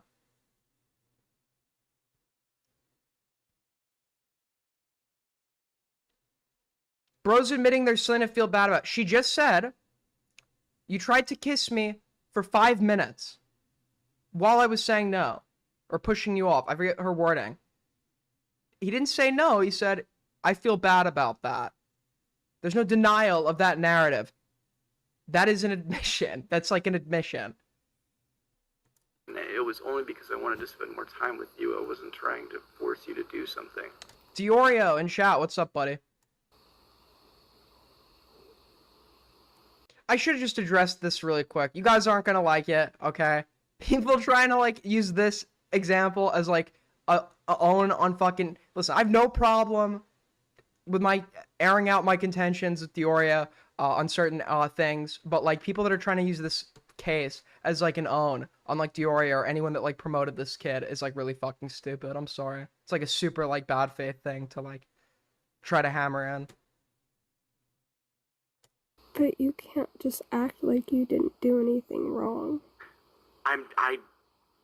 Well, that's the first thing I said to you. Like, like you said, I didn't do anything wrong in the sense of like anything illegal, and I, you know, in regards to the idea of us having sex, and that's all I was talking about. Not that between, and that's why I said obviously between us. I know I made mistakes. Diorio gave me the call. Diorio gave me the call before this. I'm sorry, guys. He's threatening my family. And I feel horrible for them. Because I broke a boundary that I didn't realize I was breaking, and I feel awful. You didn't realize you were breaking it? Me telling you that I didn't want to and that I was scared and not to grab me. That... Okay. If you were like... Hold on, wait. Like, obviously... She's not a reliable narrator, but I'm inclined to believe the thing she's saying right now based on, first of all, she's saying it in a believable way. That doesn't mean it's true, though. She could just be good at manipulating. But how he responds to these things is like the tell for me. Honestly, what I think happened is he may have started something thinking that it was consensual, or it may have actually started consensually. And then when people say consent can be revoked at any time, I know some people like to meme on that and be like, oh, they're saying after sex is done, you can like revoke consent. No, like in the middle of sex, if like you start having sex with somebody, or in like another act like kissing or something else, and then it starts consensually, and then for whatever reason she pulls out and says, no, I don't want this anymore, you have to stop, because any point after that where you continue is either some form of sexual assault, or if it's in the act of sex, just rape. I think it probably, this is my thoughts. Don't take this as literally as possible. I could be wrong about this, right? But based on what I think happened, based on this evidence that's been presented to me, I think they probably started some consensual acts. She didn't want it anymore, and he was unable to stop himself. Okay, that is honestly like what I think probably happened here, and he's now panicking and like denying things, like even the notion that they may have had sex at all. So I don't really. Obviously, like after the fact, once I put you down, like I realized what was happening. Like there's a reason I put you down. Because I was hitting you. Once again, Cameron is welcome to come on. I mean, I'd love to have a conversation with the guy about all of this. He is welcome to come on. He's welcome to call in. I know he's probably watching right now, or he is watching right now. You are welcome to call, and I'm willing to hear your perspective on this. You might have been. I personally don't remember that. Wait, let me go back here 1 sec. I realized what it was feeling. You were breaking it, me telling you that I didn't want to and that I was scared and not to grab me. Wait, you already watched that part? Like, obviously, like, after the fact... How do you know he's watching? Because he DM'd me earlier that he wanted to make a comment. Once I put you down, like, I realized what was happening. Like, there's a reason I put you down. Because I was hitting you. You might have been. You might have... It's like... Once again, it's not like a slam dunk. There's a conceivable scenario where he's being blackmailed or socially inept, right? It's not like the be-all, end-all. But, like, when a girl says, I was hitting you, that's not, like, a point of, like, it could have happened. It's like this either happened or it didn't. And if you don't remember it happening, you're adamantly fucking denying it. That it might have happened is, like, a huge red flag. I personally don't remember that, but you might have been. Might have? Rule it out. Oh, okay. Okay. I'm genuine when I say I do not remember that. So, okay, let me get this straight. Which one is better here? Helping Dev via proxy by lying, or sleeping with the child he thought was hot? Which one is... Yeah, like, someone came in to clarify Diesel doesn't have a problem with the age gap, or whatever, or but, like, his wording, the wording that he's emphasizing makes it sound like this is, like, a pedo allegation, right? That's what it makes this sound like. The problem here is the unconsensual acts, right? Worse. I mean, both of them you're helping Dev, but both of them are also pretty bad. He was wearing a winter coat, so he didn't feel it. He didn't feel her hitting him? Is this a joke? I'll read his response. Who's wearing... What? What? He was wearing a... Dude, this is like Prince Andrew levels of, like, cap. Well, it's funny because she said I was sweating, and actually I have a medical condition that makes me unable to sweat? What? Who's wearing... What is going on? To further complicate things, in our original Yes, that's timeline- the only other conceivable scenario. He could have just, like, been on drugs, right? He could have been on drugs, but he hasn't said that yet. At the same time, Jelly was accusing him of things, another woman enters the discourse. Krexa. Krexa's not important. The short and skinny of Krexa is that Krexa tries to portray Cameron as some sort of maniac, which, if I haven't made it clear, Cameron is a fucking idiot moron. There's actually a clear difference between a maniac and an idiot. So, there's that. So, who is this Krexa person who's accusing Cameron of more things, right? So, for the sake of your sanity, Krexa is really just this mentally unwell young lady who Cameron had a situationship with. Most of all of it is he said, she said type stuff, okay? Krexa played it off as like a goodwill of Arosana will help her, right? So the anti-Yandere Dev community comes in and helps her, and they start a GoFundMe, and then it ultimately ends with Krexa taking the GoFundMe. This YouTuber is so unlikable. It's a good video. I think he's made some mistakes in like information he was emphasizing and things he was like specifically not clarifying, but for me that's not like the be all end all of like how good this video, or like that doesn't like completely refute like this video's purpose. Like for me, this is a really good summary of everything that happened for like a total outsider. I like how he explained context, didn't add like unnecessary stuff. I think so far like this is like a pretty good video. Money that was for two people and running off with it, okay? Krexa is just a piece of shit who flew onto the story and then flew away like nothing ever happened. So I put out my video, Cameron puts out his response, I grill him on stream, you should check me out, link below, right? And then a month later, those infamous clips of Yandere Dev are anonymously leaked via Cameron to r/Osana, which these audio clips are edited, by the way, and you can hear that there's definitely some conversation cut out. But they're more than damning enough, so it's not like that really matters all that much. I just felt like it was worth mentioning. And also, Cameron would be good at editing audio because he's a sound engineer and he understands these things and he knows how to use audio. So, okay, that's the story as it stands. Then a year passes, okay? And right before the IDubbz Content Cop drops, Cameron calls me to say this. And I think now I can finally explain this. I did not have sex with Jelly. Okay. The reason he's now going and he's changing the narrative. In my opinion, I said this before. He's changing the narrative because he's panicking. He knows he's about to. He's been doing this as long as I have. I can put myself in his shoes. Okay. I accomplished everything I wanted out of this when I was much younger. Okay. I got big when I was like 12, 13, 14. You know, I reached all my goals. For somebody like him that's been invested in this stuff since he was my age, and he's now my age now, and he still hasn't gotten that blow up, this is the opportunity of a lifetime. This is the thing you've worked for your entire life for like 8 years, and it's finally happening, and that position is now potentially going to be jeopardized.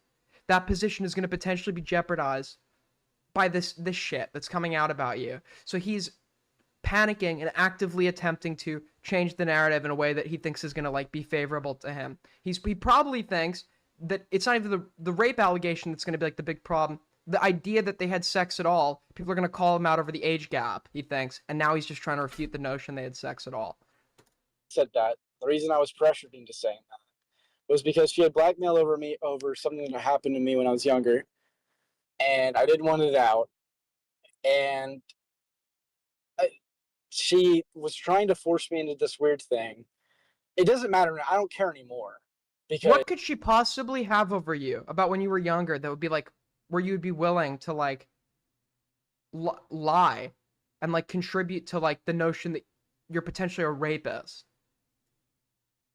What does she have on you that is that embarrassing where you're willing to do that? This is either a total like lie or like post hoc cope, which I think it probably is. Or you're like, this is one of the most like stupid fucking things I've ever heard. Is I have proof of her blackmailing me now. So it doesn't matter. I didn't have sex with her. I wasn't interested in her. I met her to interview her. Okay, so he says he has proof of the blackmail. Diesel's noting he did not get the proof. If you really care, if you care that much, I could prove it. To which, by the way, this is an incredible claim, right? It's an incredible shift up in the story. And so I start to look into it because it is incredible, thinking maybe I missed something in my calls. And no, I didn't. I go through all my notes and recordings, and there's really nothing that can corroborate his story outside of Jelly being a liar. Now, the sex story is a he. You can't, if it was purely a he said, she said, right? Her being a liar, you could easily use that to, like, dismiss this if there's no evidence. The problem is, based on the things that he has said to her and that call that was recorded, it's actually a she said and he said some things, right? Like, my suspicions of him are not even hinging on what she claimed happened, right? But how he responded and the things that he said. That's like the thing. That is the thing that is like really making me suspicious of him. He said, she said type situation, but remember, he admitted it himself. It's his words against him. Now, yes, exactly. Yep, I didn't pre-watch this. I didn't pre-watch this. So yeah, it is not purely a he said, she said.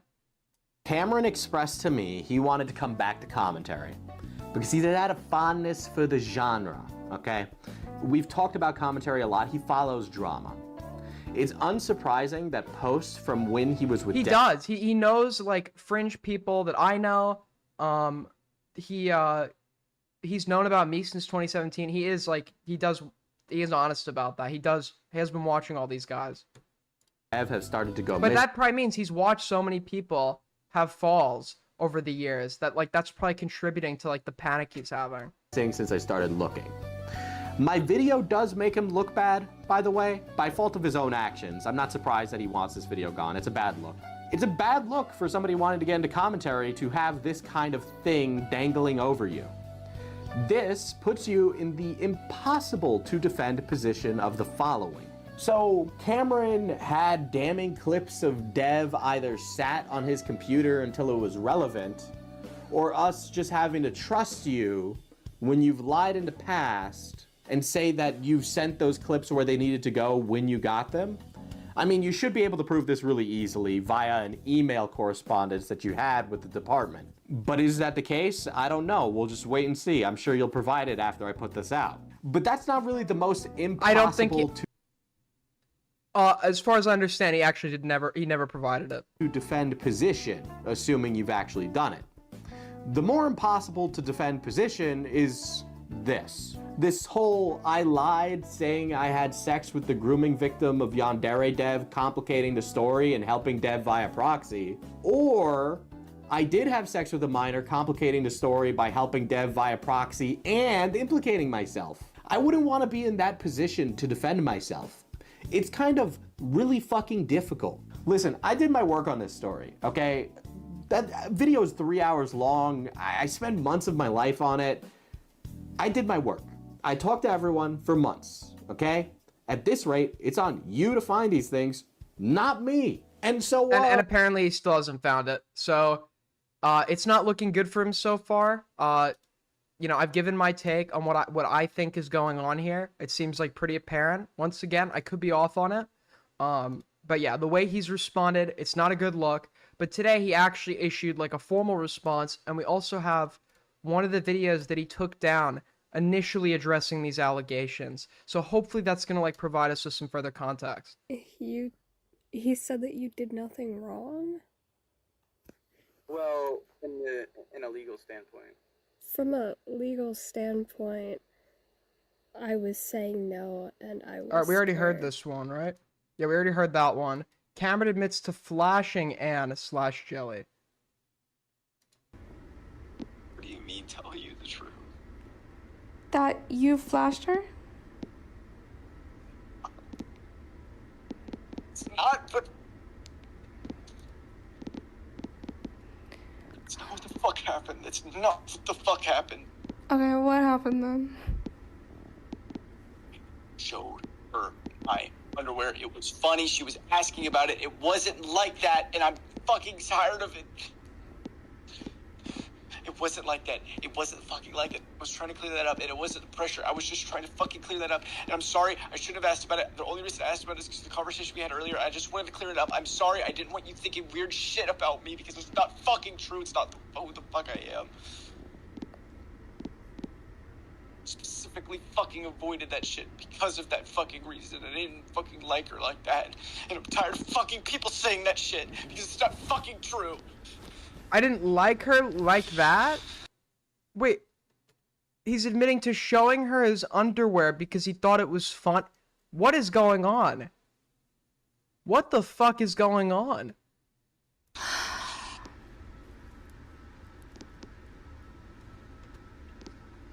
Sorry. Just don't. I'm so tired of it. I'm sorry. I'm sorry. I won't bring it up again. Okay? And wait. And then who is he on call with right now? What the fuck? So he's admitting, okay, so he's admitting to showing his underwear because he thought it was funny, but he doesn't have feelings for her?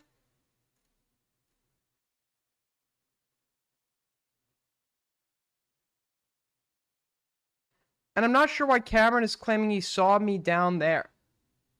Okay, so they didn't, huh?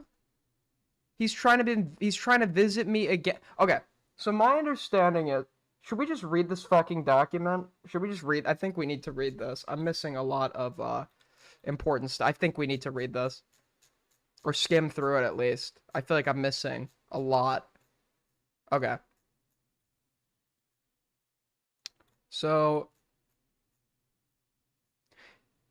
in September of 2023, Ali MCC posted a video titled "The New Allegations Against Yandere Dev," chronicling recent grooming allegations by Yandere Dev. This video would be removed and then re-uploaded on September 24th, 2023. According to Ali MCC at Jelly's request, Cameron actively defended Yandere Dev during this time on multiple comments. All right, we already got that. That's in the video. Public separation from Yandere Dev. Okay, I actually want to read this. So after he stops defending Yandere Dev and actually makes like a proper response. As many of you know, I've been acting as Yandere Simulator's lead composer and production assistant for many years. This project has meant a lot to me. While working on the project, I have made many great friends, memories, and beyond for many friends, volunteers, and fans. It has been hard to navigate the recent situation over the years. Yandere Dev has become a close friend of mine, so this has been really hard for me and others close to him. With that said, I must make something clear. I absolutely do not condone what happened. There is no excuse. Okay, this is just him disavowing it. Okay, I don't. Jelly comments about Ali MCC's copyright strike on her video, as well as her sentiment towards Cameron and Yandere Dev during this time when they were on good terms. October 28th, 2023, Cameron DMs with Diesel about Jelly's previous involvement with honeypot servers. Jelly was always flip-floppy. She said the reason she agreed to any of this was because she got jealous and angry with Dev because of some jokes. Once she got over that, she felt bad. She's a 16-year-old girl with high running emotions, so Jelly's no longer involved with these things anymore, as I've learned. However, the former Discord server she was in, these honeypots were in, is still active. It's called Bone Zone. Huh? Bone Zone? Cameron tells Diesel he went to see family and had to drive out of state, where he met up with Jelly after Thanksgiving 2023. Initially, it was pitched as a way to interview Jelly, which was later included in Cameron's response to Crex's allegations, which was later privated. In the time after Cameron split with Yandere Dev, he and Jelly would form a friendship and bond over their interactions with Dev. Cameron tells Diesel he went to see family and had to drive out of state, where he met up with Jelly after Thanksgiving of 2023. Initially, it was pitched as a way to interview Jelly, but it would later be included in Cameron's video response to Crex's allegations. On February 23rd, 2024, this video was later unlisted and then eventually privated. Sometime in December of 2023, Cameron meets Jelly in person again, and according to Cameron, they have sex. Okay, so there are two separate interactions. Okay, the first time, there is no sex, is what I'm understanding. The second time, there supposedly is. By the end of December, Jelly was publicly reinforcing her claim that Cameron did not rape her and makes public posts defending Cameron. No clue why this is a rumor. Why is there a rumor saying that you're a groomer, too, going around on Reddit? No clue why this is a rumor. It's a stupid one. Cam hasn't been weird to me at all. Also, hello from my mobile account. Cameron has been used and manipulated a lot during this. He's been fully supporting me while I made decisions that risk his credibility and career, so I'm going to clear things up. Cameron did not give Alex tips on anything that would make him look better, just told Alex not to victim blame me or make me look bad and to call out the people harassing me on his behalf. This is in defense of me, not to help Alex. Cameron did not have access to the Google Doc, but because he's my friend, I showed him some snippets to see what he thought. I did not intend for Alex's comments and coaching to be made public. Cameron didn't know until... Okay, this is in defense of, like, the claims that he was sweeping for Yandere Dev. Not to be a pest or anything, but why did you claim it was me? Is this aniline person? This is the minor. Or I shouldn't say the person that Cameron. I know they are technically a minor, but I'm not emphasizing that. It's a 3-year age gap in the nature of their exchanges. Not to be pest or anything, but why did you claim it was me? Ali was making a follow-up vid and needed something. So he's now getting nervous that there's public info out about their interactions or something. Ali was making a follow-up vid and needed something against you, but you didn't really do anything wrong, so I had to do a bit of lying. Sorry, all good, I guess. No, it's not. I should have told her to screw off, but she's really guilted me and turned r/Osana against me last time, so I didn't want to piss her off, but you didn't deserve that, and I feel really bad. By the end of January, Jelly reaches out to Diesel, accusing Cameron of harassment. Goes on to say he isn't a predator, but not to trust Cameron on his opinions of Krexa. Says the dick pic was fake, but alleges that he showed his erection under clothes.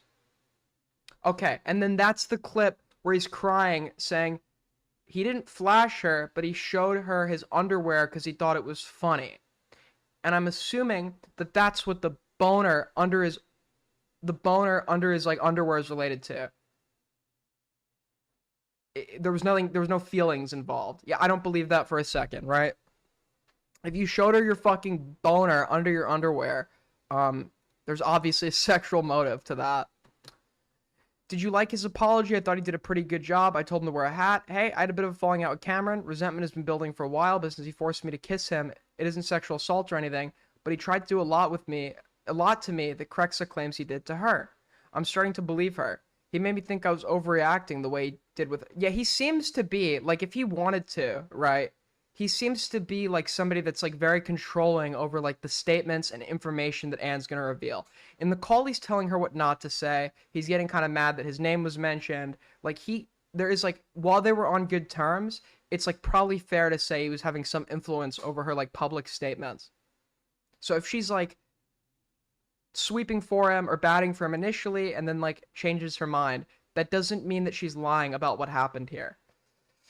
Not at all saying he's a predator or anything, but just don't take what he says about her as fact. She's 100% a psycho bitch, but Cameron can be really manipulative and good at downplaying things. Also, he initiated sexual stuff with me 9 times and even recorded some of it. I don't know if he deleted them like I asked him to. Plus, the dick pic wasn't his naked penis, but it was erect in his underwear and he was showing me. So that's the clip where he's crying. Okay, so then that is the clip where he goes and, like, is crying and admitting to showing his underwear. Letting a man lie and get away with it. You tried to turn 3 girls against each other. Not great. 4 if you count the wonderful Krexa. I suppose 5 with Ali. Broski, it keeps going. Ew. Okay, and then she's tweeting an image of him building a swastika in Minecraft. Was this the blackmail? Dude, can you imagine if, like, this was the blackmail? Can you imagine this whole time he's actually been, like, being blackmailed by this girl to, like, admit to things he didn't do, and the blackmail was that he, like, built, like, a swastika windmill in Minecraft, and that's, like, the thing he was so scared about getting out. Can you just, like, imagine? Who cares? I don't care about this. If you had a bad/illegal sexual experience with Cameron F305, my DMs are open. I'll believe you. Sometime in late January, Jelly and Cameron's friendship deteriorated, and Ali MCC facilitated a call between Jelly and Krexa. Jelly would provide Krexa with additional information to add to her Google Doc on Cameron. See below. You can't even fathom the playing field between a 17-year-old girl and a 30-whatever-year-old man Alex is. So this is about Yandere Dev. Who's FPS? Do what you need to do, but I really want you to think about everything Cameron and Alex have put you through. I'm getting the sense you've been heavily abused for most of your life, since this seems to look normal for you. Think about how they make you feel hurt inside, control you, push you to do things you're not comfortable with. That is not normal. Reverse the roles and imagine would I do this to someone else? How would I feel if I did this to someone else? Think of those questions and apply them to the bad things Cameron and Alex have done to you. Apply it to anyone in your whole life, no matter what words they've said afterwards, to explain their behavior. Some people make you feel very bad inside, even if they have words afterwards to explain it. I hope you can see more clearly once you do that, and then think if I've ever made you feel that way, even once, or the other people trying to support you. Manipulation is a narrative someone is trying to convince you of, and the truth is something you can find yourself by looking. Apply this, and you can more clearly see when someone is lying to you. Who's FPS drama YouTuber? Cameron's been trying to get him and Turkey Tom to do a takedown on you and Ali. He didn't do the same to Harley TBS. He didn't do the same to Harley TBS or any other male YouTubers who commented on it, but he tried the same with Kali Mara. He only does it to girls, and I'm not sure why. Okay, so just to be charitable, this Krexa person, this is the person making the new allegations. This Krexa person had apparently made allegations against him prior to this. I'm not saying this is what's happening, and based on this DM, I don't think that that is what's happening, but there could be coaching, a little bit of coaching here, to get someone to substantiate, like, new allegations against him, to add credibility to what she had originally said. I don't think that's what's going on based on what he had said, right? If we didn't have Cameron, like, not denying these, if we didn't have that, like, super suspicious-ass call of him with this girl, right, then this would look pretty suspicious and potential coaching. But once again, it's not a he said, she said. I'm really working on a he said, yeah, like Diesel said, it's like a he said about himself that's, like, really, like, fucking, making me suspicious of him. Yeah, okay, so we saw these clips. Diesel, like, put this in his video where Cameron's, like, getting nervous and doing, like, fake memeing because he's, like, nervous. Withholding evidence. The following call consists of Cameron reaching out to FPS Diesel about a year later, wanting to come forward with new information about Dev and his upcoming content cop video. What could you possibly be calling me with now? Yo, what's up, man? How you been? I'm good, Cameron. What's up? Of all things I could be contacting you for, what do you think I am contacting you about? I really don't want to answer that question. So do you just want to tell me why? I really want you to. Well, first of all, no. Actually, I'll let you answer. No, you just spit it out. What's up? No. I'll put some gameplay on I'll put some gameplay on screen because I don't want you guys to stare at a black screen for 48 minutes. It's not gonna be a full 48. If there's nothing here, then we'll just move on to the next one. But I'll pull some gameplay up. This call was so pathetic. Well, that makes me want to listen to it even more. I've had your coffee, by the way. Good shit. I did not know that. Okay. I didn't put it under my name. Yeah, I pack a lot of orders anyway, so I wouldn't have remembered. But the second is better. So is the first even worth listening to? Watch like 10 to 20 minutes of this one, and then the second call. Got it. Okay. So, yes, that was me. But I did have that was good shit. Anyways, and by the way, I actually was very impressed by. I'm like one of those guys that's in like to YouTuber products. Like I've tried So he starts off the call. He knows his content cop video is going to come out. He probably knows he's going into this with the impression he's going to get a lot of attention from it. And he's trying to cozy up to Diesel here right now. I don't know if he's doing this because Diesel like has damning shit on him. If this was pre or after the request that he had made for Diesel to like remove him from the video. I'm assuming this was after, but it feels like a little disingenuous to me. Fucking quartering coffee. That shit was like Chinese fucking bullshit. Okay, I actually was very impressed. I thought it was some drop shipping scheme. I'm not even gonna lie. And I wasn't gonna blame you for it because like, hey man, I mean we all gotta like hustle. But like fuck, I was impressed. That's good shit, man. But anyways, being city aside, what do you think I'm calling you about? Dog, I don't know, man. Because what, you're a free man from Yandere Dev. That's all like a year ago now. Yeah, I have been for a while. Also, I should probably be very clear about this. I wanted to tell you this a while back, and I think now I can finally explain this. I did not have sex with Jelly. Okay. The reason I said that, the reason I was pressured into saying that, because she had blackmailed over something that happened to me when I was younger, and I didn't want it out. Yeah, that's the part that I feel like is like total bullshit, right? To give him some like excuse to like go and rescind the admission he's already made, right? It's not some like stellar observation like anyone could tell. Anyone could see that, but I don't know. It just it feels very it's just like post hoc rationalization for the fact that he's already like admitted to certain things that he thinks are going to be like very negative, a negative reflection of him. And she was trying to force me into this weird thing it doesn't matter. I don't care anymore because I have proof of her blackmailing me now. So it doesn't matter. And to my knowledge, that proof has never been provided to like this day. So not sex with her. Do with that what you will. Interested in her. I met her to interview her. If you really care, if you care that much, I could prove it. I wanted to make that clear, mainly because like optically it was weird, and the reason that was all out, and the reason like the RO Sauna like subreddit like cleared my name is because I took the punch. Essentially, so this is like sensitive info that's being redacted. And the details of which were. I'm assuming that this is what he's referencing is like the situation that she's using as blackmail over him, and if that's the case, I don't understand why he's being so like generous with giving this information to Diesel. Is there anything different between this and the video? Well, I've been told that the first 20 minutes, and we have it sped up, I've been told the first 20 minutes is going to give us some sort of insight. So we're going to watch the first 20 minutes of this, and then we'll go to the second call. Recorded by her unknowingly. And I hadn't told my family about this. And nowadays, like, I'm more open about it, obviously. Yeah. But at the time, I was really closeted. Based on context clues, right? Let's just be, like, totally, like, honest here. The blackmail is probably that he got molested. It's redacted, but, like, everyone's saying it. Like, it's obvious, like, it's probably, like, but, and I get it, okay? Just to, like, I get that there are people that feel a great amount of shame over, like, being sexually abused. You shouldn't feel shame over that, right? Especially if you're a kid. Or at all. It's not your fucking fault.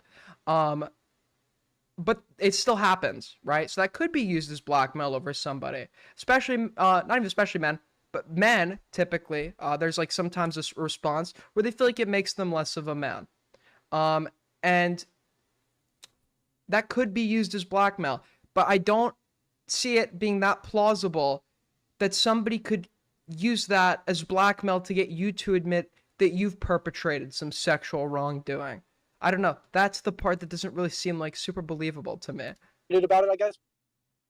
That was like just embarrassing to me. And I mean, nowadays it's like whatever, because like I'm not like, I guess I'm not worried about like, but like at the time I was kind of like, it made me insecure. Yeah. And she knew, she played on that, and she made me say something else in order, because it helps her get out of something with another dude that she was with. I don't know. It was retarded, but no, I didn't do that. And I have proof of it. That's besides the point. The real reason I'm calling you is because I need your input on something. Okay. All right. Well, you just. He does feel like pretty manipulative, and like the way he goes about things. I think he's being a kiss ass, or he's kissing ass Diesel because he wants an ally or he wants something out of him. I'm still not quite sure like what exactly that is. If he wants Diesel to help him like kill these claims or convince Diesel of his innocence. Okay, just hit me. Yeah, I dumped a little bit, but I low-key did want to tell you that, because like why didn't you tell me she was blackmailing you when it happened? It would have obliterated her. It would have been nothing. But I understand that you were like under duress about something like pretty sensitive, and I get that. But you know, the alternative was her trying to paint you out as a statutory rapist. Yeah, the real reason was because my family was paying close attention to my online activity at the time, because I was expressing some suicidal ideation. Mm-hmm. And I come from a very religious Christian family, and it's just like also like he has like an answer for everything. There's just there's like an answer for literally everything. I mean, sure, this is all like possible, but like in aggregation, like it does just look like he's trying to kill this, and like he's probably being a bit dishonest to go about doing it. But like you know, I'm being blackmailed. You gave me an admission. Well, the admission I gave you was false because I'm being blackmailed. She's using the fact that this thing happened to me in childhood to get me to admit that, blah, blah, blah. And then, okay, well, if that's true, why didn't you just tell me you were being blackmailed initially? Well, actually, like, I was suicidal at the time. My family's super religious. They were like, everything is aligning to give him he has an answer for like literally everything here. And it was a very traumatic experience that I'm not comfortable with my family knowing to this point. And I was uncomfortable telling you because I knew you had this platform of, you know, tens of thousands or hundreds of thousands of people even. And even though I knew the thought, like, why is he comfortable telling him now though? Why is he all of a sudden comfortable just revealing this information. This information was so embarrassing to him that he was willing to potentially implicate himself in what he believed to be some sort of rape allegation or some sort of like grooming allegation. And at that point in time, that information was so detrimental that he was willing to implicate himself in that. But now, a year later, he's just like totally willing to casually talk about it. He's just totally willing to like casually spill it. And it's just like fucking, like, I don't understand like what's substantially changed in like the span of a year that's now making you so comfortable dropping that information, and you're comfortable dropping it conveniently when it can defend you. To convince Diesel to keep as much private as, yeah, that would be my assumption, right? He knows Diesel probably has dirt on him and he doesn't want it getting out. Yeah. I thought, like, okay, morally, like, if I get outed that I had sex with a 17. Aiden, I don't know how to phrase this. Was the 16-year-old and 19-year-old thing bad in the way that he was pedophile? No, I've said this a million times. No. Okay, you're not a 19-year-old who has sex with a 16-year-old, right? And I'm pretty sure in this case it was like she turned 17 like a little bit after, right? You're not a pedophile for that. That's not indicative of any sort of like paraphilic inclinations. I think personally it's irresponsible, right? And it should be frowned upon, but it's not something where it's like permanent life ruination. You should be on the fucking registry. You're a pedophile. Okay, no, I'm not going to even pretend like that's the case because it's not. The problem is there are allegations of romantic and potentially sexual acts that were like supposedly like very clearly non-consensual that he continued to engage with anyways. 18-year-old at 18, 19, I don't really care, right? That's whatever. At the time, I thought it was whatever because I didn't realize like the statutes and shit. So exactly. So he thinks that the notion that he was 19 and had sex with a 16-year-old is going to be the incriminating thing. I don't think that's that incriminating. So I don't know why he would lie about that. But in his mind, he thinks that's the part that people are going to be, you know, nailing him for. So now he's going to change that part of the story. It's clear he's willing to, if he thinks it's going to be used against him, he's willing to lie about it, right? And he thinks that this is a component that can be used against him. I don't think that component in and of itself can be used against him as much as he thinks that it can in this moment. But right now it's demonstrating to me that this is somebody who's willing to like kind of distort the truth to serve his own like to, you know, sweep this under the rug. I don't think he's being truthful here. He trusts Diesel's integrity that he won't just blast everything. Well, sucks to be him, right? Now I'm like, fuck. Like I realize it now because I looked into it and like people told me when I told the Arosana moderators were like, oh, you realize that you falsely admitted to something that could be held against you, right? I was like, what? Really? Yeah, he's retracting it only because I think he realizes it can, only because he thinks it can be held against him.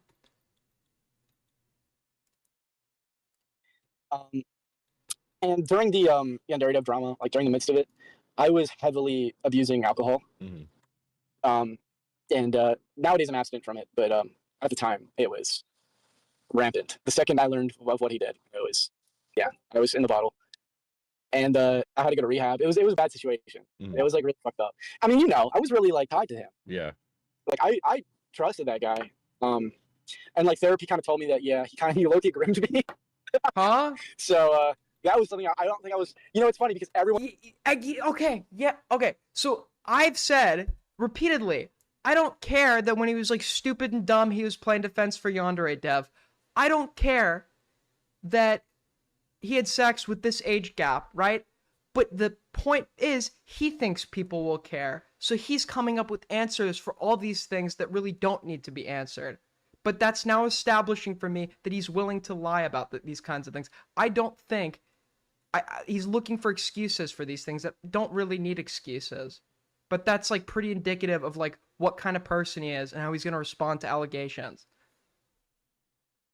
He sounds so giddy because he believes he's perfected a story. Yeah, it's like a police interrogation where somebody just says and can over-explain like everything.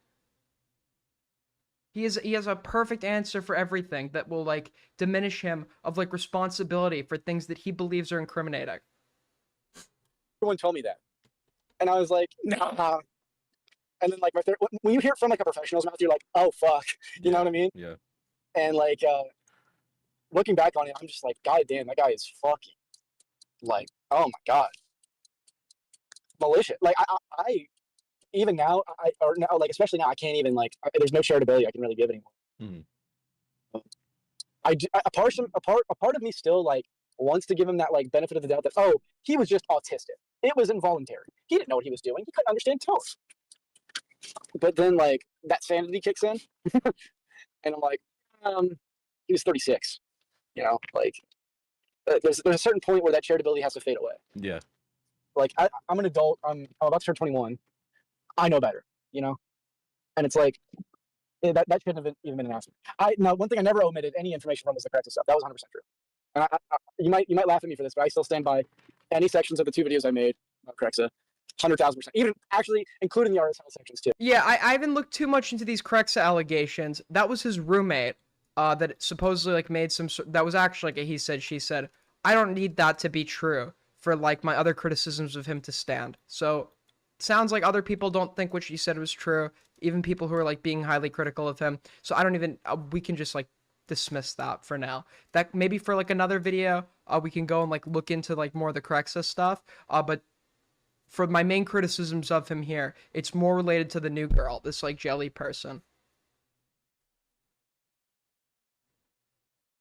Yeah. The only section I stand by was anything related to, Jelly.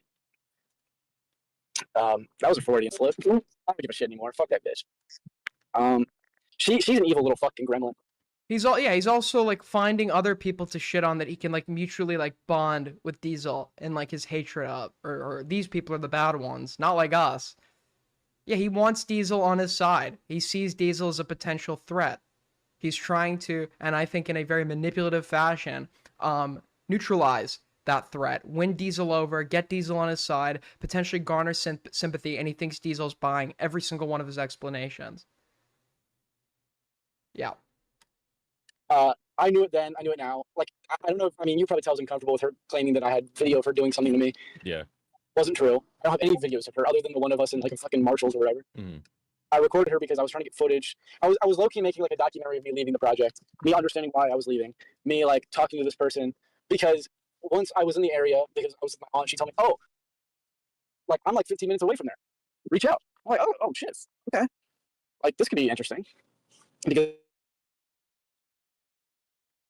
I don't know if you remember this from our first conversation, but I used to be in. That's how I knew of Harley. That's how I knew of Tom. Yeah. Also, me sending information to Turkey Tom, not true. I was going to send it to actual authorities, like actual like fucking feds and shit. He might have discussed sending it to Tom. I mean, he seems like somebody that really wants to be famous. Like that's my read of him, which is why I think he's like so nervous and trying to sweep things under the rug, because this will all be a hindrance to that goal he has of like becoming a famous YouTuber, right? But I think it's plausible. He probably threw the idea out there of like sending this to Tom, but that doesn't really like matter all that much in like the grand scheme of things. Because I have footage of Yandere Dev admitting everything that I sent to his local police department, and I also sent it to the FBI because it was like he admitted to CSUN. Yeah. Which got leaked to Arasana. But yeah. Anyway, I tangent this up. I'm getting back into commentary now, and I'm making a video about IDubbz, and I was hoping to get your opinion on my flow. But I also low-key. Huh? Dude, that's like the fakest sounding laugh I've ever fucking seen, bro. Are you sure you got off the bottle, bro? That's a very strange laugh. I wanted to dump all that other shit because that's been weighing on me for about a year. Yeah. Okay. Jesus.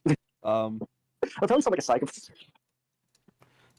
You know, honestly, it's not even the craziest shit I've heard this month, so whatever. You got with the too mad shit. Yeah. Thank God he's dead. I don't know about all that. She's like, I mean, this might be controversial. Sorry, switching. Yeah. Like, I was a fan of his, and I grew up with ADHD, and I don't think he had schizophrenia or anything. I think he was a person. And just keep in mind, apparently this is like the first time that him and Diesel are like speaking to one another in like a year, right? So, correct me if I'm wrong on that. So it's like really weird, like how he's trying to like talk about like He's trying to get this guy to like him. This seems like a very forced attempt at getting this fucking guy to like him, to neutralize this threat. We should ask why a substance abuser with a traumatized childhood probably wasn't given a soul. He was not ensouled at birth. He does not have a soul. Okay, go on. ADHD who grew up in an environment where that wasn't really taken seriously, which I understand. And like he's just being so friendly that it feels fucking fake. He's just like being super friendly. Thankfully, eventually, I came out like good because mine was taken seriously after a certain point. Then he got famous. He abused drugs and did some really retarded shit. I'm not saying he was a good person per se. I'm saying that was a creator with a lot of potential that went down a horrible path that I can't help but feel empathy for in a way, you know? So I wouldn't say thank God he's dead, but I also don't blame someone for saying that at the same time because I, like, fuck, man, that shit was getting crazy. Well, the things that were public were like a quarter of everything. Yeah, you told me of something of some like real, like not the fake Jameski shit, but like the real firearms related stuff. Like you showed me a video that was really damning. Yeah, that a lot of his like personal relationships. I mean, you know, YouTubers are gossipy, so Okay, is this where it gets uninteresting and we should move to the second call? Because now they're just talking about like unrelated shit. So is this where we should probably then go and move to the next one? I guess we could keep listening. Anyway, the point is you want to do an IDubbz video and come back to commentary? Yeah. Fucking hate that you're from New York. Or from the northeastern United States. Because the way you say that is like, you want to come back to YouTube and go to commentary. I'm like, yeah, the gabagool voice, yes. yes. Is the Okay, answer. man, Okay, we'll move on to the next. It's like so like maybe it is his ADHD. Maybe it is his ADHD, but he's just like, what is going on? This is like the fakest laugh. There's no way you actually found it like that funny. There's just no way. Maybe I don't get it. Maybe because I'm from New York, maybe I don't get like people finding it that funny, but because I'm used to it, but I just feel like that's not like that funny.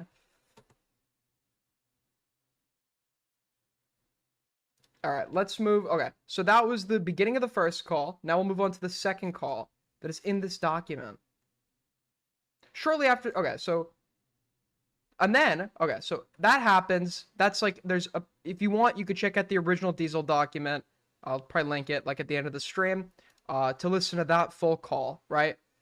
But then what happens is, according to this document, whoa, what's going on here? Okay, so then, according to this document, Cameron then goes and messages Diesel, sorry for the random call, I have an impromptu question.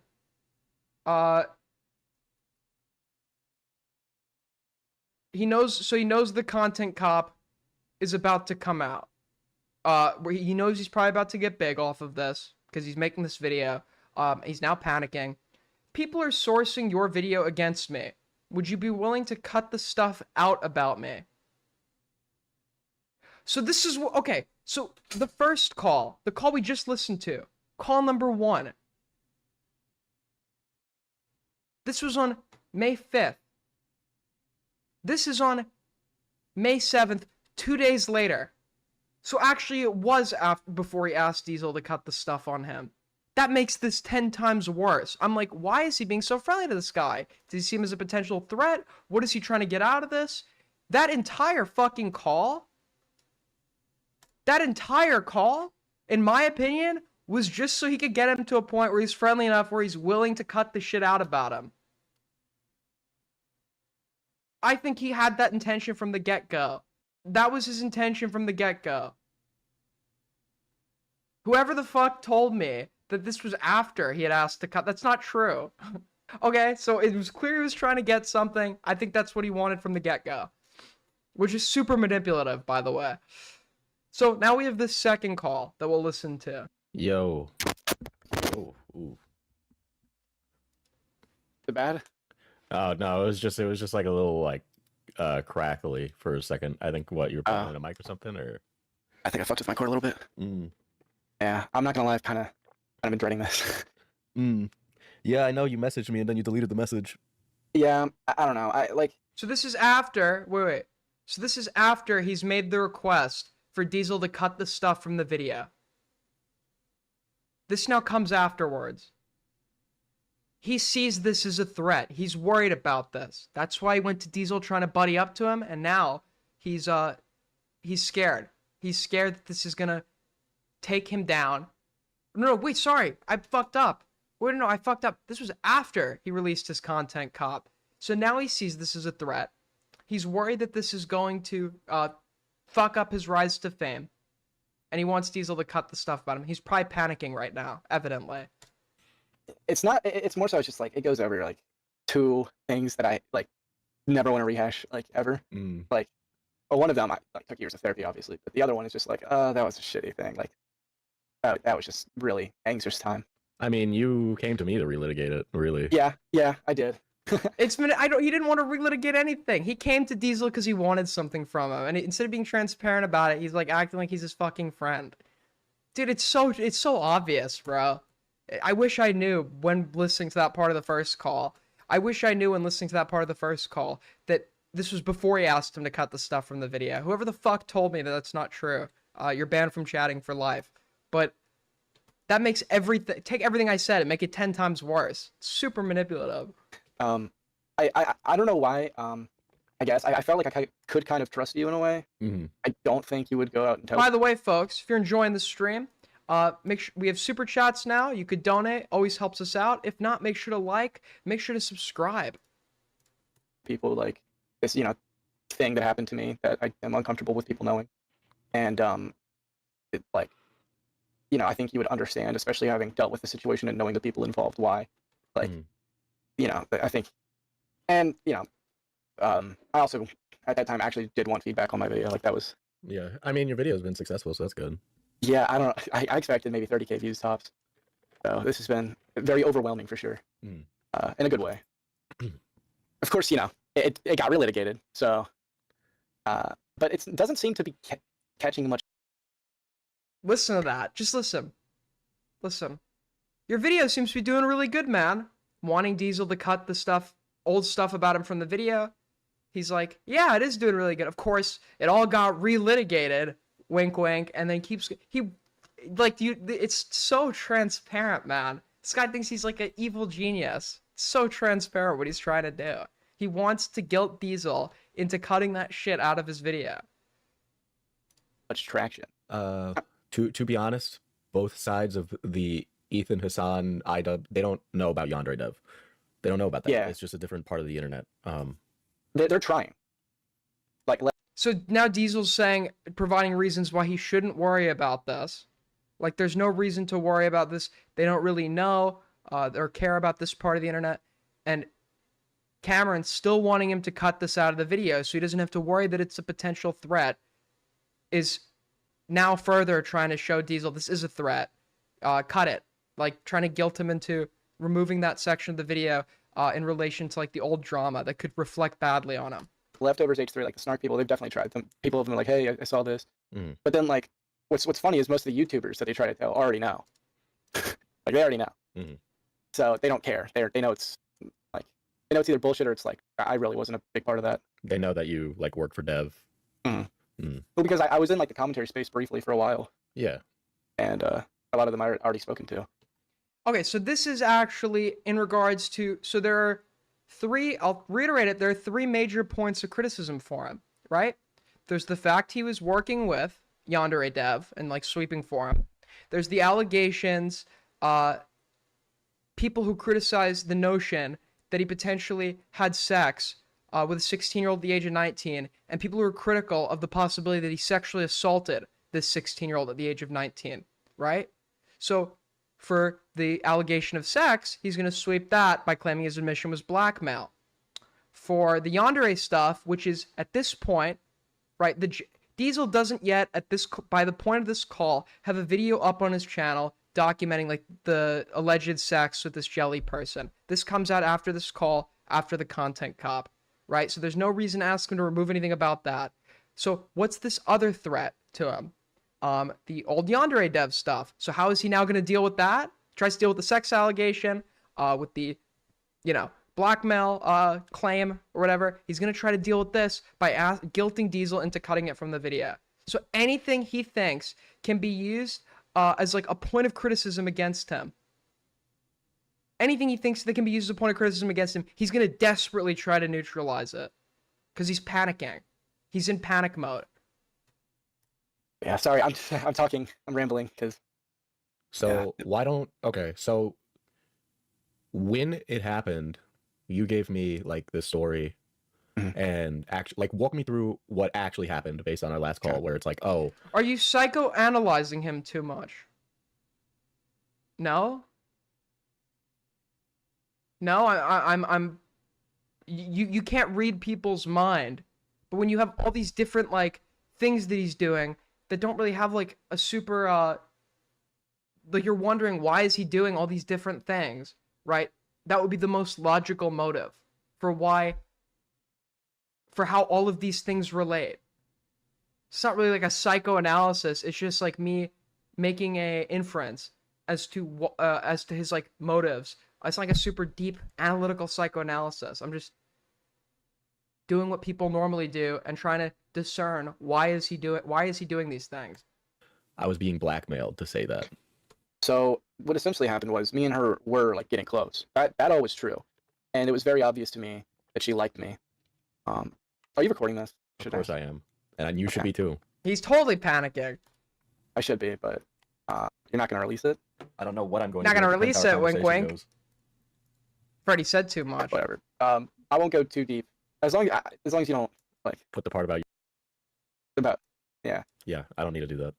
Okay, I appreciate that. At the very least, I mean, obviously, I would be uncomfortable with the conversation getting out, but I mean, whatever. Oh, okay. So he thinks. Okay. Oh my God. Okay. See, I'm sorry. I'm not trying to be applause Andy, but it's like so clear to me what he's doing. This isn't a psychoanalysis. So he thinks, he thinks Diesel's recording him. Okay. He pretends like his concern is with the private info that was allegedly used as blackmail against him by this girl. This info most likely being like allegations of childhood molestation, right? So he's like, okay, that's all I care about. Just don't put that in the video. And he's like, yeah, no worries. But that's not really what he wants. He doesn't want this shit being out there at all.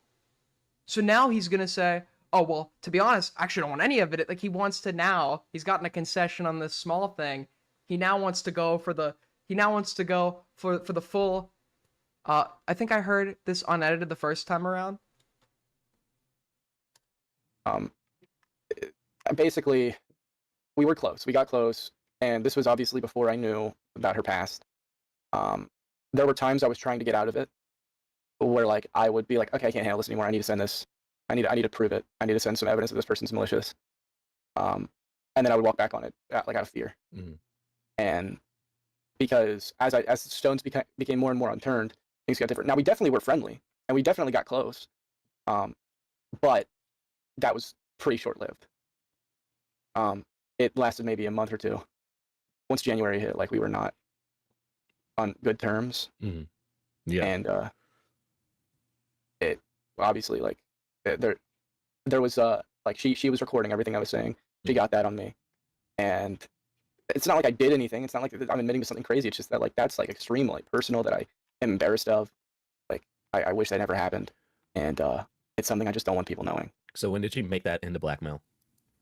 I think it was around the time when, like, I think it was like later December, where like she was really getting. It felt like she was into me, and I felt uncomfortable with that because I'm not gonna lie to you. At that time, I was just like really not, at that state where I felt like I even wanted to get into something like that. I did feel comforted by her. Like there was definitely aspects where it felt like she was like, or like we were like toting that line. Like that's undeniable. But it was not something I wanted to pursue in any way, shape, or form. And when I made that clear to her, she seemed to have quickly snapped. A lot of jealousy came out because like I had started to talk to a girl that I liked, and she got insecure, jealous, like, and it got really dark really quickly. Mm-hmm. So over that time, you're bonding with her, and you tell her, this horrible thing happened to me. Yeah. Well, why did you tell her that? Just because you felt comfortable? I've listened to the same audio. Yeah, I gotta be honest. It's we're 7 minutes in. It's an hour and 34 minutes. I'm probably going to do a part 2 and save this for next stream. I want to go right to his response. I don't want to like sit here and passively play Hoi 4. I'm actually really happy with how this stream has gone. This may be our first VOD that finally gets uploaded. So we're actually just going to skip to his response. Diesel kind of summarized everything in his video, but as I said before, I'll link the recording if you want to listen to the full thing. But what the 2 recordings have discerned for me is like the level of manipulation Cameron's willing to engage in to like neutralize any potential threat that he thinks is out there that's gonna like harm this like thing that he so desperately wants, that thing being fame. If you want to skip, go to the end quarter. Okay, I'll do that.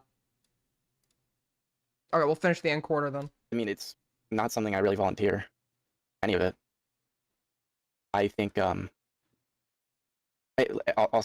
sorry for raising my voice and stuff. I don't want to make an enemy or be a dick or anything. Wait, he raised his wait, hold on. Do you have a conscience? So I was just like, whatever, move on. Cameron, you gotta understand why I wouldn't trust you. You were lying in your response video about this exact thing. All right? You weren't honest and upfront with me about this exact thing throughout many of our calls. Okay, it was like pulling teeth, right? Once it's finally out there and I post about it, oh, well, all the gloves are off. We have the call with Ann, or we have the group chat with Ann. That happens every single time through that entire thing. Nobody says that this event didn't happen. All right. And then you come to me a year later and say, hey, Diesel, it didn't happen. And I told you a lie. Yeah, so this is a year after the... Okay, no, I can tell why you want me to actually finish this last quarter. Okay, so after entering this, he obviously wants something from Diesel, that thing being he wants Diesel to go and cut the potential threat, information about him that will make him look bad from his video, I assume in like the YouTube editor, because the video is already published. Diesel's now like trying to verbalize to him that like, yeah, this seems like complete bullshit, right? The blackmail seems like complete bullshit. Diesel's now like being assertive. Yeah. And it seems like all of this happens to change at a really opportune time when you want to come to commentary, when you and I both know, knowing commentary's history, exactly, that this exact thing would string you up. I don't know. It was more so, there was a lot to it. Would you like Harley? Exactly. It's everything is over-explained and it's all at very convenient times, right? He has a big issue. The reason he lied to Diesel is because there's this blackmail hanging over his head that he's like super unwilling to like let it get out there to anybody, even Diesel, because he's not willing to tell Diesel like, hey, I'm being blackmailed. But now he wants to come back to commentary, and now all of a sudden this piece of info that was so embarrassing, he was literally willing to like incriminate himself with like a fake confession just to prevent it from getting out there. Now all of a sudden he's willing to tell Diesel all about it and say he was blackmailed, so the original confession doesn't count. Right when he wants to get back into commentary. It's super convenient timing. It's an obvious fucking lie. TBS talking about how you had sex with Ann now? I don't give a fuck what Harley TBS says or thinks or does, frankly. Now that is something I can agree with. That is a very accurate statement he's just made. Okay, a rare W. Really? Because you talk about Harley TBS quite a bit. You've like, mentioned him more than once in our calls. Yeah, a couple times in our calls, because that's someone you and I both know in the community. And it's somebody that's covered the Yandere Dev stuff. It's also somebody I don't like. Exactly, so you wouldn't like them covering that, would you? I frankly don't care.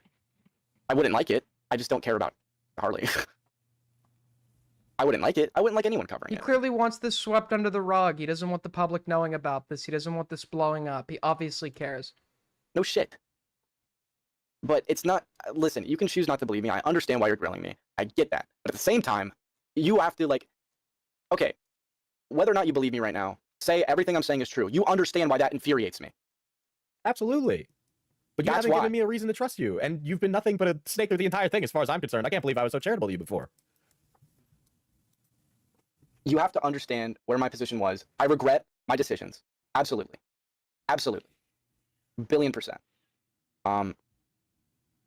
But I wasn't lying when I said I liked you as a content creator. I wasn't lying when I said I thought you, like, you know, when I was, I guess, as you put it, glazing you.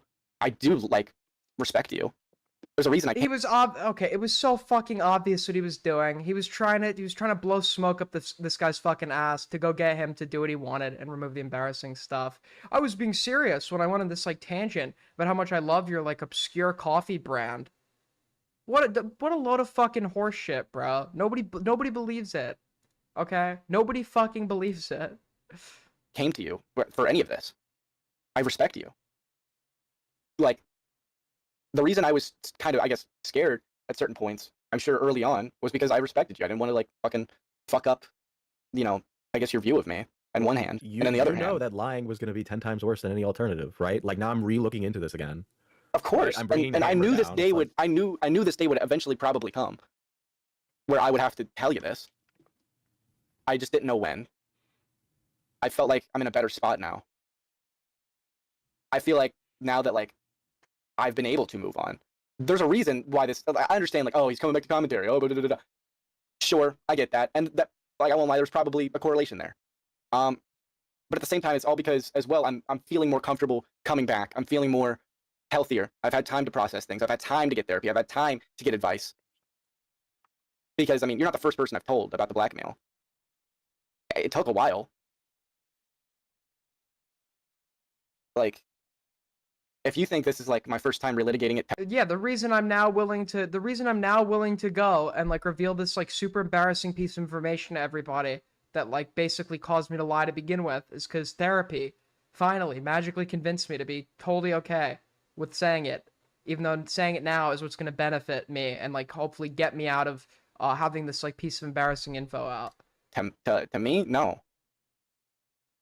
Like, it's been a lot of fucking therapy, you know? It's been a lot of time, loved ones, talking with my girlfriend about what happened. You know, a lot of shit. This didn't come, like, out of nowhere. If I could change one thing, probably it would. Before I reached out to me, I would have gone through all the calls, but frankly, it's hard to go back to them for many reasons. Some of them I know are lost because she forced me. She forced you through Discord to delete them? Oh my! Under what? Listen, I know. Dude, this guy's such a fucking liar. This guy is such a fucking liar. I just said he has an explanation for everything. Anything that needs an explanation, there's a perfect fucking explanation for it. I have proof that I was being blackmailed. Where's the proof now? She forced me to go through and fucking delete all of it. Why would you delete the only piece of evidence that fucking exonerates you? Why would you delete the...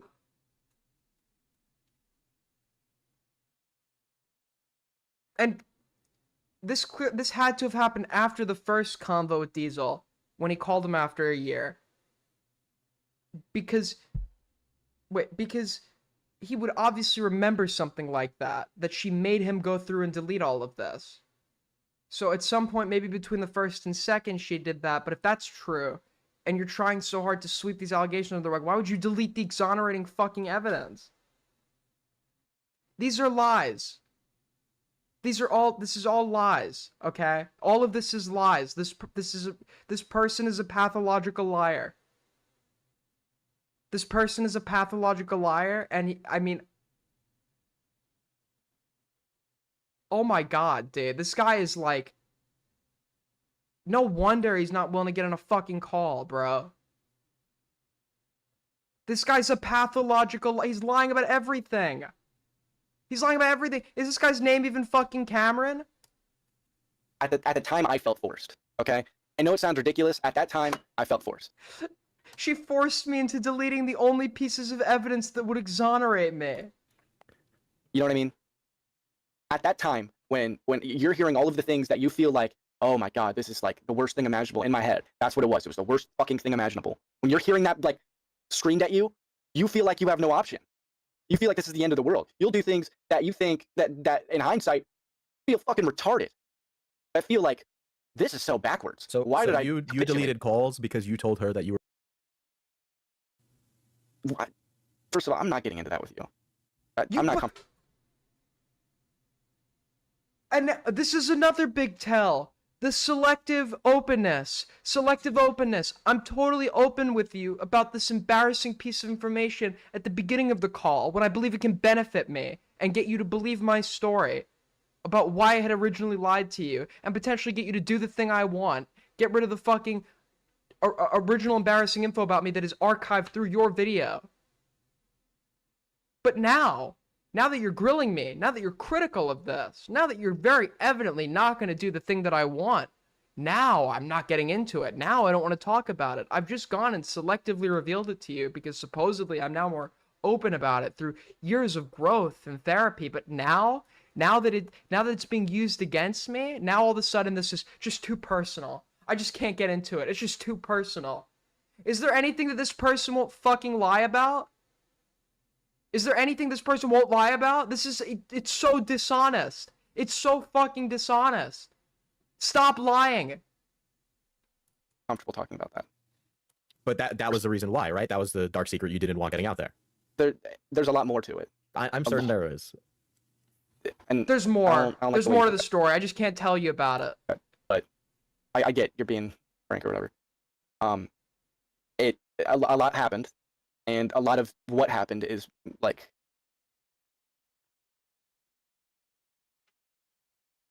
more so the details that fucking haunt. And you told her the details about this. Well, yeah. I regret it. I wish I didn't. Let's say I believe your story, right? You don't give a even fuck. telling her that story It was a fucking dumb idea. I know. It was dumb. I shouldn't have fucking told her. I felt comfortable. And so you agreed to delete calls. You agreed to say that you had sex with her. I didn't care. I didn't care what the fuck it was, dude. I'm not calling you a pedophile. You realize people will call you a pedophile for the rest of your life? Good. Okay, yeah, Diesel's gonna claim it was never about the age gap. Obviously, Diesel's emphasis on the criticism was probably in regards to the age gap, okay? 1960 is not fucking pedophilia. Let's just be, like, totally for real. And because people are emphasizing this point, now there's people defending him on Twitter, allegedly, in his response, saying, yeah, it's only 1960, as if the age gap was the main problem. The age gap isn't the main problem, but a bunch of fucking morons are, like, emphasizing that as if it's the main criticism. It's not even a criticism. Oh my, why can't anybody, like, handle anything? Why can't anybody handle anything? Why couldn't Diesel be like how I've been through this entire stream, just like drilling into people's heads? The problem isn't the age gap. The problem isn't the age gap. The problem isn't the age gap. The problem is the lies. The problem is the allegations of forcible sexual exchanges. The problem, I mean, it's so low stakes. So, like, I don't get it. Call me what the fuck you want. I know I didn't do it. You would rather be called a pedophile than the alternative? I didn't think of it like that at the time. I wasn't thinking of it like that.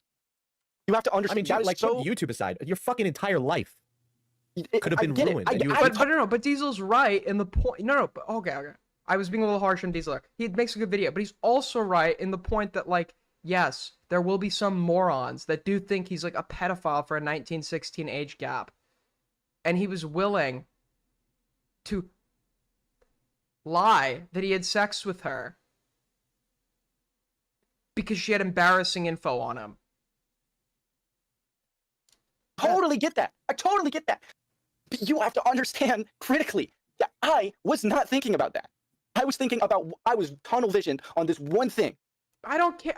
Okay, this is going to sound really bad out of context. My assessment of this has nothing to do with the law. I think the law in the U.S. is like really, the state lines bullshit. We should just have a flat age of consent across every fucking state.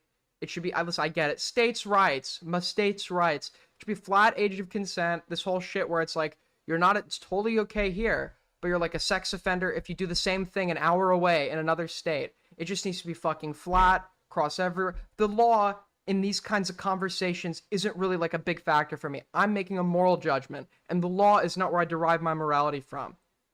And with my understanding of what pedophilia is, pedophilia is not defined by the law. It's defined by psychologists, right? And with my understanding of what pedophilia is, 1960 is not fucking pedophilia. Something isn't pedophilia in one state, and then it's not pedophilia in another. Like, it's just, pedophilia is pedophilia. Just accept it's technically illegal. But the legality of certain things is not, like, the thing that's potentially super illegal is allegations of, like, forcible sexual activity. Potentially rape, potentially sexual assault, That's illegal everywhere. That's the thing we should really be emphasizing here. I never wanted it out. I was unwell. You're not... Obviously, me and my rational mind now is like, what the actual fuck was I thinking? So after everything was said and done, why didn't Anne just release it anyway? Like, the video was out, everybody had known everything, everybody thought Anne was a piece of shit, and she just chose not to release that? I Not don't like know. her. She's very vindictive. There's certain things about her that she definitely is willing to capitulate with some things. She feels very, I guess, we were able to end our relationship, I guess, on like, it was like fine terms, but like it definitely wasn't like positive. I don't know why she didn't release it. A part of me wonders if, like, she definitely had it. I don't doubt that she had it. I heard parts of it. She definitely had something.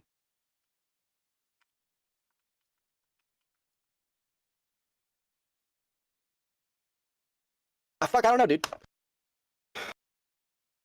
But I capitulated a lot for her not to do it.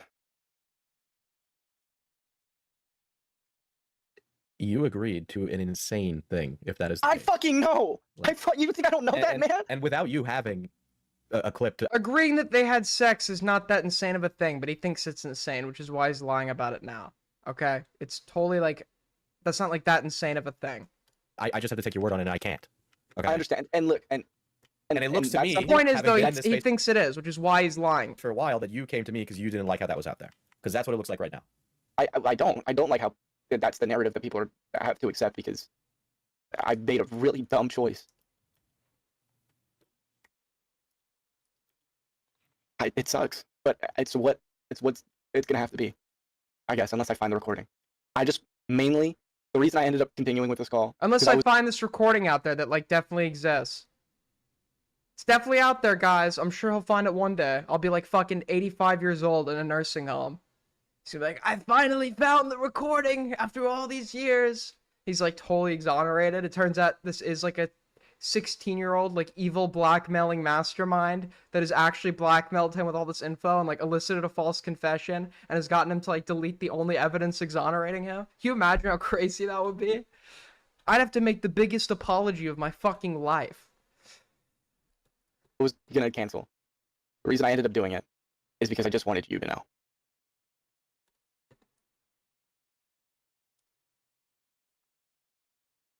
I wanted someone to know. I wanted someone to know, man. Well, you said you spoke to another... It's someone who got it. Mm. Like, I mean, they get it, but it just sounds like goofy fucking internet drama to them. Mm. So it was like an IRL person. My therapist, and then my girlfriend. But I mean, beyond that, I mean, it's not something I really volunteer. Well, that actually reminds me, folks. I actually have a special guest coming on here tomorrow night in our part 2 of this stream. We've actually managed to, with your generous support tonight, elicit a bribe to Cameron's therapist, who's coming here tomorrow night to violate HIPAA laws and give us an exclusive interview. How about that, folks? How about that? She's coming here tomorrow night, here only on AidenUnderground. So, your money's going to a good cause. Any of it. DMs. I'll check that out when I'm done. Thank you, Queeman. I think I'm sorry for raising my voice and stuff. I don't want to make an enemy or be a dick or anything. I just want you to do what I want. I don't want to like make an enemy. I just want you to like do exactly what I want, and nobody has to get hurt. Obviously, has been weighing on me for a long time. Blackmail, everything to do with the things she said, the things she wanted to do to me, the things that she tried to do to me, things she probably successfully got done to me. I think that was her goal, was to have this dirty shit out about me that she wanted because she had her reasons, I guess. I don't understand it. I don't understand why that was so important to her. I haven't stopped thinking about that, you know? Is anyone gonna cover this, by the way? Is Chud Logic covering this? Is Chud Logic covering this? Is Diorio covering this? Is anyone gonna cover this? Besides the usual people that cover everything?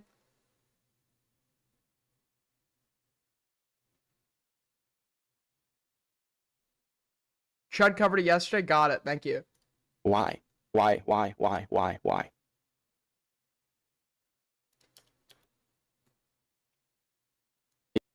You get me?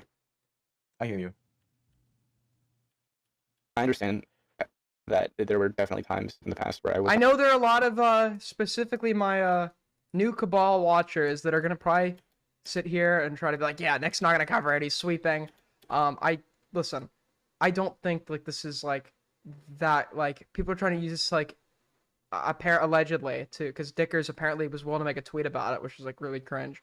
But to like get an own on Diorio or whatever, I don't think it's like super reflective of him. It's not honest with you. Nobody was honest in that story, so of course I'm not gonna. You know, it's you come to me and you say something incredible. Can you give me just 2 moments? I'm gonna wash. Fucking face this thing. Why are you washing your face mid-call? Is he like crying tears of blood? The fuck was that? Huh? Huh? Huh?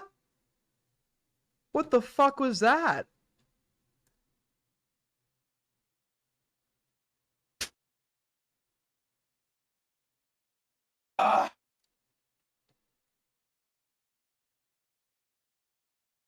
Is he okay?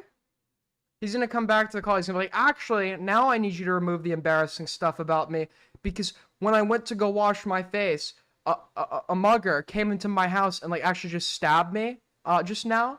So like in the span of 5 seconds, I went to the hospital and they said like stress will like cause my heart to stop, and I need you to remove that stuff from the video.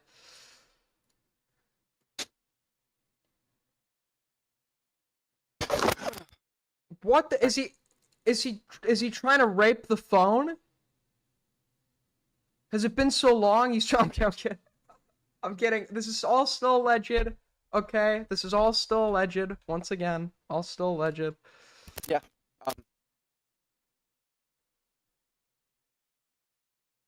So yeah. I couldn't hear you. You cut out for a second. Oh, in hindsight, I definitely wish I was more honest with you. I'm sure you do, buddy. I'm sure you do because this isn't making sense to anybody. But this is a bed that I'm gonna take responsibility that I chose to lay in because I complied with, I guess, her demands, which was a dumb fucking decision. But that's the route that happened. And I want to stress again, I wasn't expecting you to delete it. I asked at that one point because I was like, oh, it's being relitigated, and I was like, you know what, that's silly to expect him to do. I wouldn't do that. You know? This is what I do, and there are not other drama tubers out there that know as much as me. I know that, yeah. So if anybody was going to say something, yeah. Again, man, I do apologize for raising my voice. It's fine. I'm a New Yorker. Do you think I care? Hey, he's walking there. Listen, either way, you're just gonna need to get that to me. Period. Okay. Like it's just if you don't have anything, then you don't have anything, and it is what it is. You know. I will look for it. I don't. Well, I do want you to believe me, but obviously, but I don't expect you to. I guess. Listen, Okay. I might be first. Does this get any crazier? Because I kind of want to move on to his response, because his response also looks kind of insane. Jump, but you know, man, those people in the drama you've inserted yourself into. Okay, some of them got nothing but time on their hands. I know. And they publish your docs, they publish your real name. Go ahead, honestly. Nothing Move new on. there. All right, we're gonna jump into his response now, which is even more manipulative. I feel like, and it seems like Yeet is like perpetuating the manipulativeness of his doc. Once again, let me clarify, because there are some fucking morons out there that are gonna. This is like they're gonna think the problem is with the 2.5-year age gap. It's not. Nobody who like actually matters in this world is claiming the problem is with the 2.5-year age gap. The problem is that there are allegations of forcible sexual contact. He's lied repeatedly. Yeah, I mean, there's like he's a dishonest individual, but we'll check it out. Did he take down the original? Did he take down the original response? There it is. Okay, cool.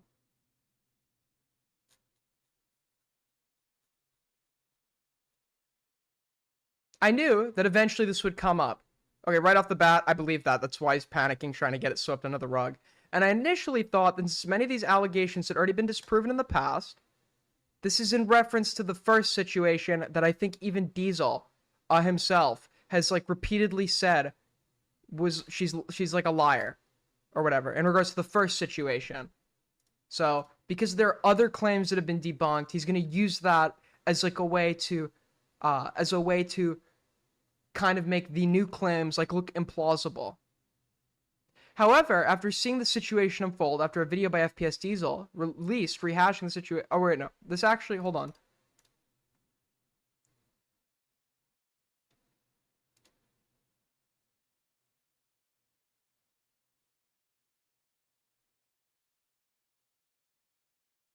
Oh, wait, no, never mind. Never mind. This actually is in regards to the new situation. Is it?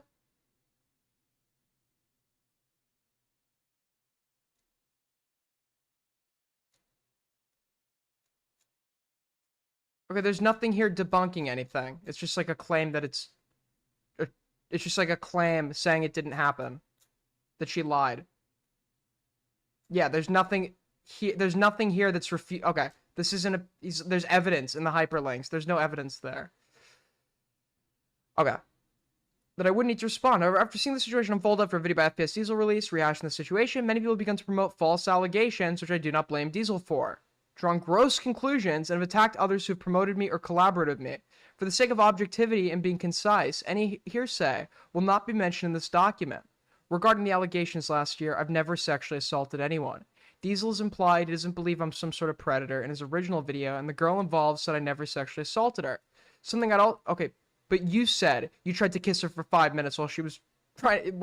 I'm going by your word here. We don't even need her to be credible anymore. Something I would also like to mention about this situation is the call that is shown between me and Anne, the girl involved. In this call that was being recorded without my knowledge, Anne starts the conversation talking about the hookup we had, then intentionally changes to an unrelated topic, me picking her up. The actual context of this conversation has been clarified already in the past. On an occasion when we were hanging out, I had picked her up while hugging her. I didn't know this was something she was uncomfortable with. After she asked for me to put her down, we were hanging out, I picked her up while hugging her. After she asked for me to put her down, she explained she had past trauma related to being lifted up. I had no idea this and apologized. She responded saying, "It's okay, you didn't know. As I've already shown, she confirmed herself on several occasions that I never sexually assaulted her." Diesel's also cast doubt on the girl and these allegations several times in both videos. Well, yeah, but he also goes on to say that it's a he said about himself because you bit the bullet on certain points. You bit the bullet on certain points that made you look really fucking bad. Like you tried to kiss her for 5 minutes while she was saying no. I in no way condone Yandere Dev's behavior. I left the project once I learned the full extent of his actions. For context, I've been a fan of Yandere Simulator since I was 11. In late 2019, when I was 15, I joined the project as a composer/production assistant, slowly working my way up to lead composer. I used to look up to Yandere Dev. We grew close and developed a friendship where I was encouraged to defend him on several occasions. In hindsight, this was probably very inappropriate. Fast forward to September of 2023, these allegations come out. Yandere Dev lied to me, claiming this girl, Anne, had told him she was of legal age. Since I considered Alex a friend and had believed he had been misrepresented in the past, I initially believed him. I regret my behavior in these calls and wish I hadn't jumped to his defense. However, it was hard to cope with the fact that someone I looked up to and saw as a friend had done something so heinous. After leaving, I was required to finish music relating to contractual obligations, hence music being released after my departure. Okay, this is shit relating to... I don't care about any of this because I've already said I don't care. I defended Yandere Dev when he was young. Yeah, this is related to the shit I already said I didn't care about. Okay, so this is all related to Yandere Dev. Diesel describes that he lied to get information from people. So did I. I don't entirely regret playing nice with that. I don't care about the Yandere Dev shit. Simply put, I'm not going to let something dumb I did at 19, nor a short fling I had as a teenager with a 2.5 year... The age gap. The age gap doesn't matter. This is people. Honestly, this is Dicker's fault. This is Dicker's fault. This is FPS Diesel's fault for not clarifying that we don't have an issue with the age gap. You should have been clarifying that from the get-go, so he couldn't do something like this, where he pretends like the whole issue is with the age gap and then easily refutes it. This is Dicker's fault. This is FPS Diesel's fault. But it's funnier if we just all go and blame Dickers. So is he going to claim why he admitted to attempting to forcefully, why he attempted to forcefully kiss somebody for over 5 fucking minutes? Or why he didn't outright deny that, like, when he was, like, picking her up and there was other shit happening, why he didn't deny that she was trying to hit him and saying no? He's going to address any of that? Nope. He's going to boil it all down to an issue with the age gap. Or the easily refutable Yandere Dev collaboration, which I don't care about, and you shouldn't either, because he was fucking young. It's like a nothing burger. So there we go. In the court of public opinions, he's just going to get out scot-free. Not going to talk to anybody who's, like, going to be critical of this.